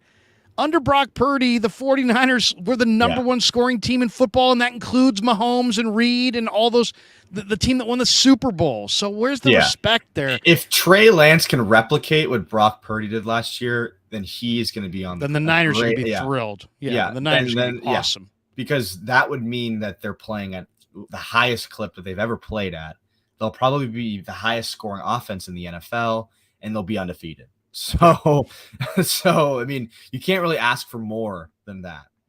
You can pinpoint games and be like, oh, well, against the Cowboys he did this, and against the Seahawks he did that, and Cameron Curl was hurt against this, and not go there.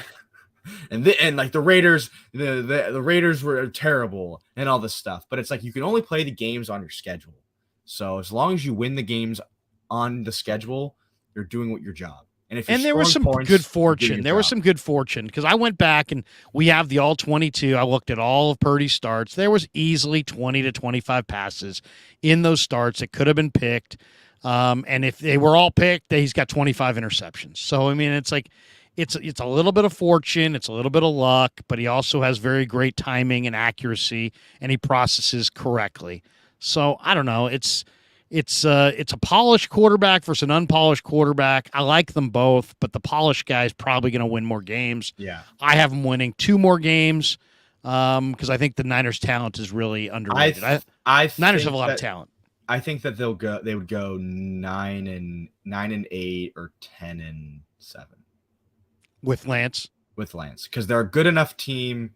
That's what I have. 10-7 to win games and make mistakes. They're a good enough team to win games and make mistakes against bad teams. But I don't know if they're gonna come up on top of games that they should with a developing quarterback in Trey Lance. There'll be some, and 10-7. It's damn good. I mean, that's damn good. Brother Bob says, no, Kevin, don't sniff those tea leaves. Pig in a pickle. Scott Fowler says, are you worried about Moody missing a crucial field goal? I am. In fact, that's one of the concerns is, we know Moody, I don't think anybody's going to sit there as Moody misses a field goal and go, did you see how far that missed field goal went? No. That missed field goal went 40 yards beyond the goalpost. Nobody cares. I mean, you got to put it through the goalpost. He has a leg, but he was known for his clutchness. Yeah. So if that's a transferable skill from college to the NFL, we could be looking at a great kicker. Now, I don't know kickers that well. I don't know like the history of kickers and how they play in college to the NFL. But if there's anything, if he's anything similar, he was the best college kicker last year. So hopefully. his nickname's Money. And I'll say this: his leg is very impressive. I mean, when you're watching him in practice, you're like, what? This guy has got just the if he was a pitcher in baseball, the guy would throw like 110 miles an hour. So I loved Robbie Gould. It was unfortunate they moved on from Robbie Gould, but I think the real deal in that one is as soon as they signed Hargrave to that huge contract, they needed to find cap savings everywhere they could. And Robbie Gould, even if you gave him a bargain, was going to make $5 million. And this guy's not making anywhere close to that. So they saved some money. They may have gotten their long-term kicker. It's risky because they're trying to go for a rookie kicker inside their Super Bowl window. But guess what? Last time the Niners won a Super Bowl 28 years ago, Doug Bryan was a rookie out of Cal. So who knows? Maybe history will repeat itself. You got another one, Kev? Sure. Let's do one more. The next Bay Area team to win a championship will be who? Oh, it's definitely going to be the Niners. I mean, it could be the Giants, but the Warriors, no way. No way. Yeah. It won't be the Warriors. And it's kind of sad because the Warrior people are just so like, we're on the verge. No, you're not. You're on the verge of nothing. You're old, you're small. Your window is closing rapidly, if not already closed. You're at best the 5th or 6th best seed in the West. The Giants are probably 2-3 seasons away from really making a World Series run, but baseball's different, so anything can happen. Heck, the Giants could make the right series of trades and win the World Series this year. But I'll go with the Niners on that. I'll say Niners first, then Giants, then Warriors. And Sharks distant fourth. Wait, say that again. It was Niners, Giants, Warriors. Niners will win the next Bay Area team to win a title. Then if I had to go with number 2, I'd go with the Giants, just because baseball is that way. Even though I don't really feel that the Giants are anywhere close to winning the World Series, but I think the Warriors are really not close. I think the Warriors are going the other way. Their fans just don't realize it. Yeah, it's the Niners, and everything else is a shit show. I mean, the Warriors this year probably have the best chance for the next 10 years to win the title. So if they don't get it done this year, I don't see it getting any better. And why would they win this year? I mean, it's the only way they win is if Denver and some other top teams planes collide. It would be a miracle. It would be a miracle because I mean, is Chris Paul they said that they needed veteran bench help, and that was all that it was that they needed.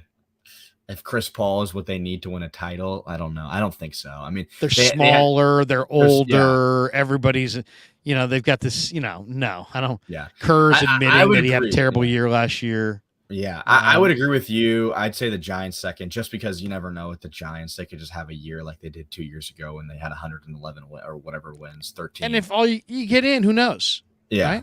Right? Their farm system isn't that promising, but who knows? Yeah. All I know is that the NBA, it's like you need to be young, you need to be skilled, you need to have a superstar, and it's like a no. Besides Curry, I mean, Curry's obviously going to be there, but it's like Curry's awesome. He's regressing. I know that you had a big debate about if he was regressing or not. He has to be regressing. Well, he is regressing. Whether he has already regressed or whether it's forthcoming, he will be regressing. Yeah. Draymond's old, Clay's old, Steph's old, Paul's older. Kerr's won 1 million rings already. They just don't have enough depth. They don't have enough guys in their prime. It doesn't matter what sport you're talking about. It doesn't matter if you're talking baseball, football, basketball, or hockey. You have to have a huge portion of your roster in the prime years of their career. If they're not in their prime, you have no shot. The Warriors do not. The Warriors have a smattering of players in their prime. Heck, they just lost a couple players in their prime this year with DiVincenzo moving on. I like some of their picks. I'll watch the games. I like the team, but no. They're going to be good. They're not going to be great.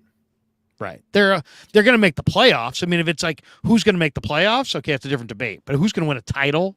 No. The Warriors are hugged up against the cap, and come on, they're over the cap. They can't add anybody. They would have to make the kinds of trades that they don't even want to make. I mean, think about it. Joe Lacob showed us what he is as the owner when he said that he wants to go to the finish line with Draymond and Clay and Steph. He's about filling that arena and creating the illusion of contention. And that's what's going to happen here. They're gonna have the illusion of contention, and they're not going to win anything. Yeah. And yet people will continue to go to the arena. Yeah. If he really wanted to win titles, he'd probably ship off one of those guys and take a big swing at some other young talent or talents and try to really go for it. But he knows the fans love Clay. They don't want to move Clay. They're obviously not moving Steph. Steph would have a heart attack if they move Draymond. So they're tied into this situation, and they'll just have to, kind of live with it. It is what it is. Yeah. Mark Hope disagrees. He says the next champ is the Giants. Kyle won't get it done, in my humble opinion. Well, it's either the Giants or the Niners, that's for sure. Yeah. And people need to know, it's so hard to win a championship. I think people will just forget that because the Warriors won so many back-to-back, and then the Giants won a bunch. It's like there's only one team can win, and you got to be great to win. So I don't see a mediocre Warriors team in the 5 seed winning, 50 games or 40 something games. MF says Giants have some guys in the farm. Yeah, the Giants, you said their farm isn't much, but their farm is starting to heat up right now. I mean, Bailey's a stud, and they've got more studs coming. Kyle McKiernan says, isn't Kevin home for summer? Maybe not. If so, I could see him sitting upstairs above Larry. All they need is 2 tin cans and a string. Yeah, we're That's literally what is happening right now. That is literally what is happening now. I'm upstairs. He's upstairs. He's downstairs. I'm downstairs. There you go. Nathan Wu, look who's in the chat. Oh. He says, let's go Krug show. Let me just say this. The Broncos suck, and they have no chance of winning this year. All right, Wu, you got that? No, I'm just joking. I kind of like Wu's Broncos, but Wu and Kev played high school football together. And you guys just went to the A's game last night, right? Yeah, and they won. So it was good. All right, so should we finish with Grant's 5 camp battles? Sure. Okay, so Grant has a great article out on, I think I'm reading it off Fan Nation. I thought Grant wrote for SI, but whoever, I'm seeing a story by Fan Grant. Fan Nation is a part of SI. There you go. Thank you for the clarification. So Grant has written an article, and it's so funny. It says, I read all these headlines, and I'm sure you guys do as well, articles about the Niners, and they can be written by people who know nothing, or they could be written by people who know a lot, like Grant. And it says top 5 training camp battles to watch. And I didn't look to see who wrote the story. So then I'm looking down the list, and I'm like, oh, the first one, that's right on the money. Oh, the second one, that's right on the money. That third one, oh yeah, I totally agree with that. That fourth one, that's and then the fifth one, so I'm like, wow. Then I quickly go up, who wrote this? This is totally I feel like I'm saying this. And then it goes, story by Grant Cohn. So that just kind of shows that Grant's all over this. But here are his 5 training camp battles, and I agree with him. I absolutely agree with him. He's got the number 1 training camp battle, Jake Brendel against John Feliciano at center. What do you think? I mean, I think Feliciano's actually the better player. Now, Brendel was the Pro Bowl alternate. Feliciano's the veteran. Feliciano started all 17 games for the New York Giants last season. And he's going to make $3.25 million for the Niners. I know, and was a Pro Bowl alternate. I think Feliciano is stronger at the point, and you're going up against Aaron Donald and Fletcher Cox and Chris Jones, and I think Brendel's probably going to win the starting job because he's kind of the incumbent here. But I mean, that's great depth. The Niners essentially have 2 starters at center. Yeah, Feliciano weighs more. That's what Grant's saying in here, is that he's a heavier guy. Right. They're both. I mean, I think that Feliciano might have been designed as kind of a utility guy. Is that possible? I mean, I know he can kind of. He doesn't only play center; he can play in the interior. So he might have been. Lynch has talked him up. Lynch has definitely talked him up, and I think Feliciano. I did a video the other day that we put out on the channel, where I think, Javon Hargrave is everybody's number one offseason addition, obviously. But I think Feliciano's their second best offseason addition. I think he's strong. He can play guard. He can play center. He can play either guard spot. You have to have strong interior blockers when the team standing in front of you have Fletcher Cox, Chris Jones, Aaron Donald. I mean, you got to have some guys who can block those guys. And Brendel is fine. Banks and Burford are really nice, but Feliciano is a great addition. So this is a really interesting number one to have, I think, because I would just assume that Brendel would have that spot unlocked because he played pretty well last year and played really well. That's not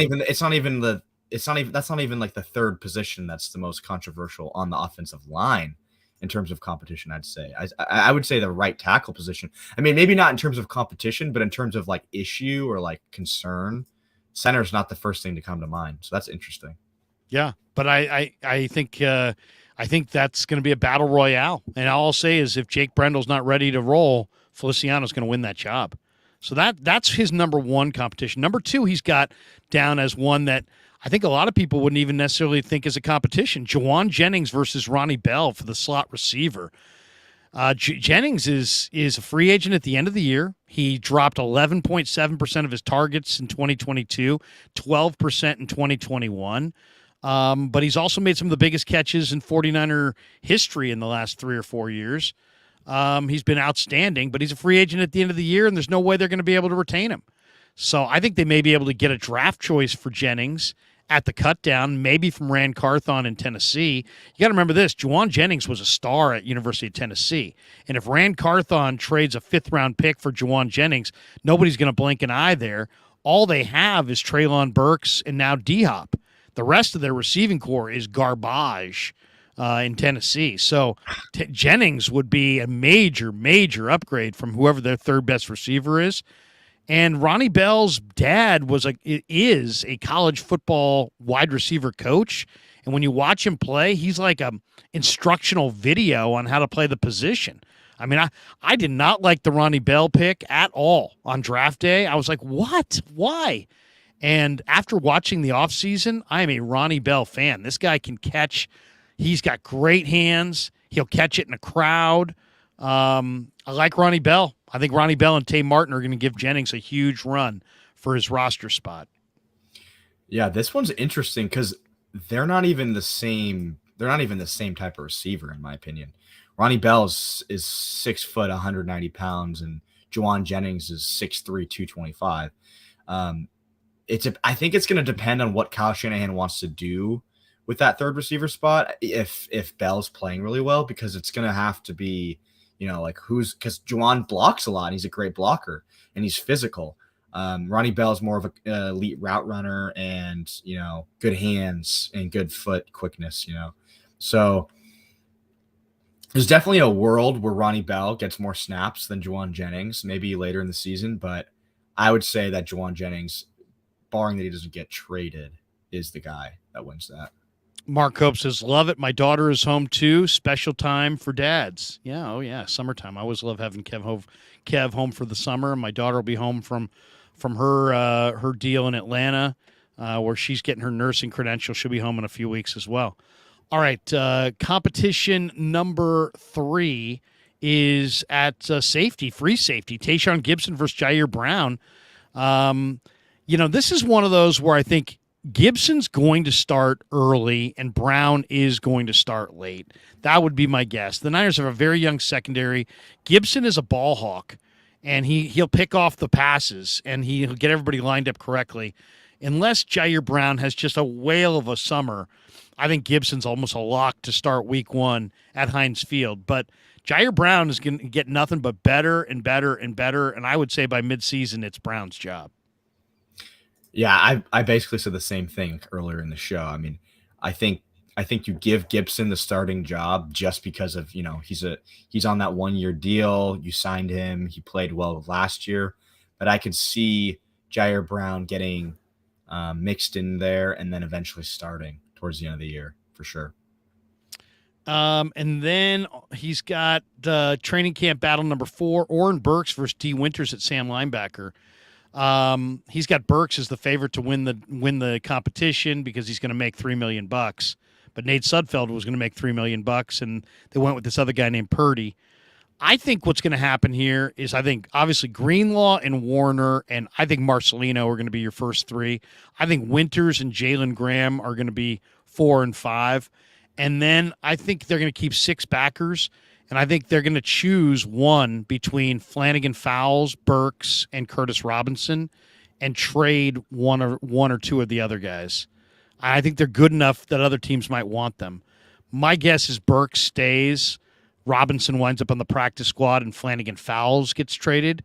But if it was Burks getting traded, I could see that as well. But I don't think the Niners are going to cut Jalen Graham or Winters, and I think Marcelino is going to make it too. So they're loaded at linebacker, and maybe an injury will break the logjam. But I think both these guys make the roster. If I had to guess, it would be Flanagan Fowles that loses out on the roster spot. And I still think he's good enough to maybe get a 7th-round pick coming back in a trade like they did a few years ago with the linebacker Jonas Griffith they sent to Denver at the cutdown. Yeah, I think this one could just be who's going to be the third linebacker, period. Because I wouldn't necessarily say it's Oren Burks versus D. Winters. I think that you could throw a couple in there, couldn't you? I mean, you could throw a couple names in there for that third spot. Well, yeah. I mean, I personally think that Jalen, if it was up to me based on what I've seen, I think it's Marcelino or Jalen Graham for the Sam linebacker. Now, they don't always run with 3 linebackers out there. They did kind of a nickel package, right, where they had more corners out there. Yeah, I mean they're going to be in the nickel or the dime, the sub package 75% of the time. So we're really talking about a guy who's going to be a starter only against teams like the Falcons, who are going to come out and make you play your base defense, so on and so forth. I just think Jalen Graham is going to wind up being the guy who wins that job, or Marcelino. Yeah, I don't think it'll be Winters or Burks, to be honest. Yeah, I know. When I think of Burks, I think more of special teamer. I mean, he's making $3 million. Does that mean that he's going to start, or does that mean he's just going to be on the team? I don't know. D. Winters also, like you could make the argument that D. Winters maybe needs to have more reps under his belt, more practices under his belt before he gets the starting job. You could say Marcelino. I mean Marcelino's been a talked about guy a lot. Him and Graham for sure. So I don't really know who's going to take that third spot. I think Marcelino, in my opinion. Yeah, I mean it's gonna. I'll say this: it's gonna be this is a battle, man. This thing is gonna be a battle. And then Grant has training camp battle number 5: Trey Lance, Sam Darnold. We already covered this. I think Lance is going to beat out Darnold. I expect Lance to look a lot better. I think Christensen will have helped him. But it's really more not about Christensen. It's more just about what I saw from Trey in the minicamp, which was just a comfort. He's mastering every drill. He knows the offense better than Darnold. He knows the receivers better than Darnold. I just think that he's gonna. If you said to me who's gonna have the better career, it's gonna be Trey Lance. I think Trey Lance is eventually gonna get there. It's gonna be a bumpy ride to get there. I don't believe Sam Darnold's ever going to get there. So, maybe I should believe more in Darnold, but I just don't. So I'll say Lance. Yeah, I'd have to go Lance there too. It just seems like he needs it more. I mean, actually, I take that back. They both need it, so it's going to be interesting. But I think Lance, he definitely has less negatives in his career so far than Darnold. And Darnold's definitely been more of like a disappointment in terms of what we've seen from him. All the things that were said about him before he was drafted till now, a lot of them have been like, oh, he definitely doesn't do that as well as we thought. Where Lance has been more of like, we haven't been able to see what he can do. So I think that Lance has a better chance for sure. All right, that's going to do it for us. Let me just read a couple more of these starred chats before we bolt for the door. MF says, will we hear anything regarding Brock's health on Tuesday? I think we very well could. I think Tuesday we may find out if Brock's going to start on the pup list. I think that will probably be the biggest headline Tuesday. Will be the update on Brock Purdy's status. Bruce R. Hey, Bruce. Bruce has done a phone video call before. He says, do you guys think the Niners would take a flyer on Hunter Renfrow if the Raiders cut him or give him up for a 6th-round pick? I don't think they need him, but I think they might have some interest in him. MF says Alex Smith's comments about Purdy were interesting. Yep, we talked about that. He says Purdy's success is not just impressive, that he believes it's sustainable. MF says Brock averaged 33 points a game with the offense. Why do people think he will regress? His healing process is going great.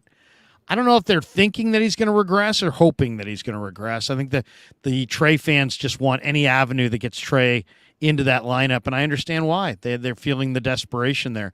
Trock says Sammy Dimes, and he says it every show. So, Trock, it wouldn't be a full show unless you said Sammy Dimes. Keeping the faces, the Krug show is Bosa, or at the Krug show, is Bosa going to report on time? Is a deal imminent? Yes, he'll report on time. Yes, a deal is imminent. MF, is Ambry Thomas still relevant? Notice any progress this year? One of the guys will be looking for MF. Don't know what to say. He was not very good last year. He played 41 snaps all season. Bomber T says, any news on the Bosa contract? We covered that. Thank you, Bomber. MF says, whenever I read Pig in a Pickle, I read it in Larry's or John Miller's voice. I read that one before.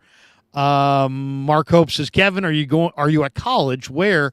My daughter's going on her 2nd year in Boston. I go to Cal Poly. Slow. There you go. San Luis Obispo. When we were just vacationing there last week. Reedy Musich, one of my favorites, says, been listening to Larry Krueger since I was a youngster with my dad since late night radio. He's on it. Reedy, did you have to say that? Couldn't you have just said I've been a fan?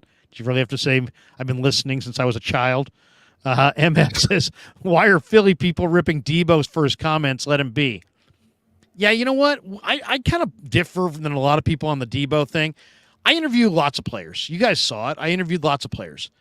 If you turn off whoever you're interviewing to the point where they don't want to talk to you anymore, that's a failure on the part of the interviewer. I don't care who's pushing what the arrangement was. Your job as the interviewer is to bring the interview along, and if you say something that makes somebody want to hang up on your ass, that's on you. And so who was it? The guy who I forget the guy's name. Was it a Philly guy? Zach Gelb? No, it was a Mad Dog Radio guy from working out of Manhattan. But I mean, it's like, come on, dude. He answered your question. He said he basically said, yeah, I think we would have beaten them if our quarterback hadn't gotten hurt. He just wanted to wallow in it, and I'm sure this guy Gelb has ripped the crap out of Debo. At the end of the day, it's lazy. It's super lazy. That was so long ago. Come up with something new, or if you're going to go right at somebody, expect they're going to pull the plug. And there is no, there's no contract that says, oh, you know what? Just because I'm plugging my blankety blank that I've got to endure some jackass asking me a bunch of stupid questions. If you don't want to be there, you don't have to be there. I never sit down with anybody thinking, and I got all kinds of things that guys want to promote. And if they promote it, I don't be like, well, now I can be a total jackass to you and rude to you, and you can't go anywhere because you're here to promote something and you have nowhere to go. No, you're not going to bully the players. They don't have to do the interview. And if a player hangs up on you, it's not a badge of courage. It shows that you don't have enough finesse in your interviewing style to bring it along. I asked Ray McLeod 3 days after he fumbled in the playoffs to talk about it and reflect on it, and asked him 5 different questions about it. And he stood there like a man in the middle of the room, and he answered it. Why? Because I have credibility, and he knew it. And I was asking him credible questions, and I was doing it in a way that wasn't like, hey, man, you screwed up. It was like, hey, it was a very human interview. And if you don't agree with me, go watch it. It's on YouTube right now. I asked him about fumbling against the Cowboys. What did that feel like? What was going through your head? We went through it. He didn't dodge. He didn't run. He didn't. Why? Because I wasn't wrapping myself in some kind of glory because I asked the tough question. It's just, I don't know. That's my stance. I'm on Debo's side on that. I really don't think that Debo owed Zach Gelb anything. And I back him to the hilt on it. Mark Hope says, FYI to the newbies, Larry had Purdy from the jump. Oh, thank you, Mark. Mark, I think most people know that at this point. Trock says Larry's got that street cred. He's got that hall pass. No, it's not even about street cred. It's like, dude, ask the question in a way that reflects the player's seriousness. If you're cavalier about something that means a lot to them, they read that. I didn't just go up to him and go, hey, man, you fumbled. You fumbled against Dallas. What the hell was going on there? If I had said it that way, he would have said, Krug, get lost. He would have walked away. Some PR guy would have got in my face and said, hey, Ray doesn't want to talk to you. Instead, I said, hey, Ray, I know you don't want to talk about this. I know this isn't fun to talk about, but I also know you're a straight shooter and you're super accountable, and you fumbled against Dallas. And the next touch you had, you took it like 53 yards. It was about 20 minutes of real-time difference. How did you feel when you fumbled in that moment? You hadn't fumbled all year. And what were those 20 minutes like for you on the sideline? And what were you saying to yourself? And it's like I asked it in a way where he calmly and thought about what Sunday was like for him and gave me a great freaking answer. But it's all about tone, man. It's all about tone. And do you try to establish the right tone, or are you just trying to show off? And believe me, I've done this. I've done the Northeast media game, and I've seen the way, guys like to be like, hey, man, I'm tough. I talk tough. And then when the athletes come on, I throw it in their face. But you know what? You're also not trying to maintain a long-term relationship with these players. You're looking to hit and run anyway. Your whole mindset is hit and run. You don't give a damn about Debo or establishing any kind of a relationship with Debo. Well, you know what? The players know that. They sense it, and they're not going to play. And it's like, you wanted to get edgy. You wanted to show you were tough. Great. You got what you wanted, and Debo backed out. And I'm sure you probably get another half hour of bashing him after he left and another half hour of calls from people on Mad Dog Radio going, Debo's a loser. But at the end of the day, you know what? If your interview subject hangs up on you, most of the time it's your fault. Most of the time it's because of the tone that you took. And it's not a badge of honor. It isn't. And if you think it is, that ain't the kind of journalism that I want to do. I want to make sure that everybody that I talk to still wants to talk to me. I want to make sure that every interview subject that I have says, yeah, you know what? He asked me some tough freaking questions and I didn't love all of them, but I respect the hell out of that guy and I'd go on with him again. That's what I want. I don't want 19 people in the chat going, Krug, you're the man. You embarrassed Debo. And, you asked him that super tough question. He's a wuss for me. I don't want that. I don't care about that. That's not why I do this. Kev, you got a thought on it? I'm not on either person's side. I just thought that, one, the guy was prying for a reaction, and then he got a reaction. And he kept asking it. So it's like, dude, leave him alone a little bit. It's like you're asking a player about the worst part of the season last year, and then you're when he's saying like, I don't really want to talk about it, he's like, what? Huh? Well, and it's not like he didn't double down on it. You asked him, like, you really think you guys would have beat the Eagles if you didn't lose your quarterback? Yes, I believe we would have beat the Eagles if we didn't lose our quarterback. That's it. All right, folks. Debo has spoken. He believes if the Niners didn't lose Brock Purdy. What is he supposed to say? No, we were going to lose anyway, so whatever. He wasn't going to say that. But at the same time, when I watched it, I was like, oh, it doesn't sound great for Debo to react like that. So, it's definitely not a good look for Debo on that sense. Just be like, just dip out of the interview. But, I understand why he did it. Yeah, it's not the way I would have handled it if I was Debo, but so what? I'm not going to be critical because here's where these guys are total bullshit. I've done radio and I've done it for 30 years and I've done it nationally and I've done it locally and I've done it regionally and I've been on with all kinds of hosts, shitty hosts, great hosts, Hall of Fame hosts. And guess what they all have in common? They give the caller who's attacking them or the guest who's attacking them about 2 questions, about 2 comments before they give the producer the, Bob, I want to hear from you as they're sitting here going, telling their producer, cut the caller. And then out of the blue, they'll say, oh, you know what? I guess we lost connection. And sometimes they'll blame it on the producer. Oh, hey, Sam, did you cut that guy? You shouldn't have cut him. Why'd you cut him off?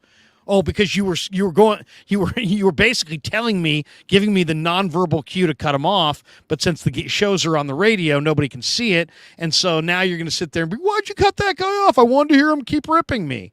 Yeah, right. Yeah, right. Almost every host I've ever been on with would have pulled the plug for any random caller who basically was just disagreeing with them and was on point. And if you're at all hostile, it's like, oh, dude, you got to go. I mean, I seriously can only think of like one or two guys that ever had the stones to really sit there and have no producer interfere and just let the call go naturally to its full completion. They all pull the plug. They all pull the plug. But this is different, though. This is different. It's not like a random player, or it's not a random person. It's a player. No, I know, but I mean, it's the same thing. The player doesn't want to deal with you, so he's pulling the plug, and you're calling him a wuss because he's pulling the plug. You're pulling the plug too. If it's Joe from Los Gatos and he's ripping your butt left and right, you're giving him comment 1, you're giving him comment 2. If he's still ripping you, you're dumping him. Show me an example. I mean, there's a couple guys. I know a few guys nationally and a few guys locally who would just stomach the whole thing and go to the distance. Most wouldn't. Most would not. It's just not a good look when it's like because like you heard the lady, she's like, we're done, and it's just like it's just like a whole thing, and it looks bad. Yeah, it's just a whole thing. No doubt. Mark Hope says, I worry about lots of things, but Larry and Debo are not things I worry about ever. God bless the Krugers. MF says, Larry, try to squeeze in a trade deadline stream with Ned if the Giants make a move. MF, I will guarantee you, if the Giants make a significant trade, or even if it's not a significant trade, I'll get Ned on. We'll see if I can maybe even get other people on as well. We'll do a whole Giants stream. I'm monitoring. Believe me, I know I haven't done a lot of Giants post game. In the last couple months, because I've been focusing on the Niners, because the Niners pay the bills, and the audience is like 5.5 times the size. But if the Giants get hot and heavy in a pennant race, we'll go nightly on the Giants. If the Giants make a big trade, we'll jump in and do a couple live streams and bring you top tier coverage. Believe me, I'm monitoring. Anybody who knows me knows I'm a hardcore Giants fan, and I'm watching every single game and every single rumor. The latest is Verlander. And by the way, I would encourage all Giants fans. I did a video on Verlander, and Verlander's owed roughly $100 million over the next couple of years. That may be an opportunity for the Giants to make a trade where they don't have to trade a lot of prospects just because they're so rich they can take on that money. And if I was Farhan, I would take on that money and trade very little as far as prospect capital to the Mets for Verlander. And when you're looking at the kind of money that he's owed, $40 million this year, $43 million next year, $35 million in 2025 on an option year, you're talking about $100 million plus. And if the Giants took like Mark Canha and Verlander off the Mets' hands and took $100+ million off their books, damn right the prospect cost going back would be very minimal. And I think that's the right move for the Giants because they want to hoard their prospects, and yet they still want to add pieces at the deadline, and they should use their financial might to do exactly that if they can. All right, good stream, Kev. We're 2 hours and 3 minutes into the stream. We got 320 people in the room still hanging. So this has been one of the more successful streams. We were going to go for 30. Yeah, Kev's got to get up early for work tomorrow. So we'll call it right here. Let's do this. Let's play a couple of our spots on the back end here. We're brought to you by Pig and a Pickle, best barbecue in Northern California. Check them out. Awesome barbecue, great spot. They got 2 locations. They're in Emeryville and in Corte Madera. They're open 7 days a week from 11 a.m. to 8 p.m. in both spots. Here's what they look like in Marin.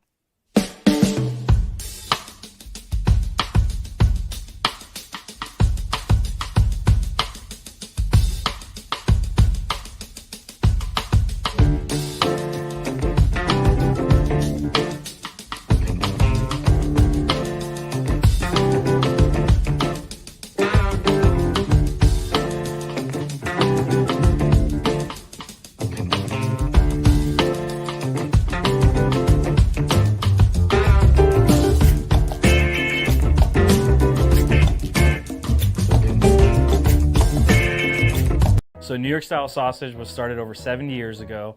We are the largest producer of fresh Italian sausage on the West Coast.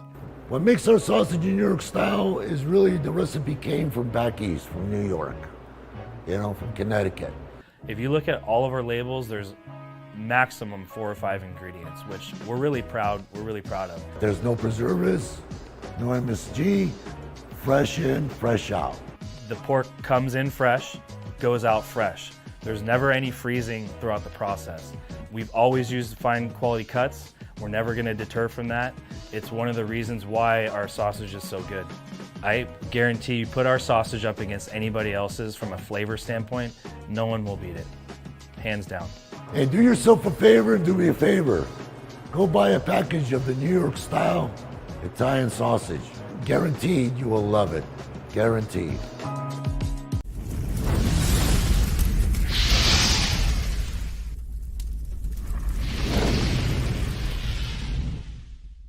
All right, coming down the home stretch, Kev does have a summer job that he's got to get up early for, so I'm going to let him go. Mark Hope says, Niners pay the bills. Respect to Larry. Love it. Mark Hope also throwing a couple $2 in there and saying, Kev. I really, I always love, enjoy doing the streams, but there's something a little special about doing the stream with your son. Definitely a lot of fun. Really a lot of fun. I would recommend anybody who has a son, if you do your stream with your kid, man, it just makes it all the more enjoyable. That's going to do it for us. Have a great night, everybody. Big week from training camp. I'll be there Tuesday for Lynch and Shanahan. First practice is Wednesday. We'll have pre-practice videos. We'll bring you video from practice. We'll have all the post-game or post-practice stuff from the auditorium. We'll do post-practice breakdowns, and we'll be streaming at night. And we'll see how many days it can go before it kills me. Have a great night, everybody. Peace. Yeah, never met a man I've been scared of. Careful, you gon' get exactly what you asked for. Careful, whatever you bring me, getting handled. I answer to no one, I don't need to hassle. Yeah.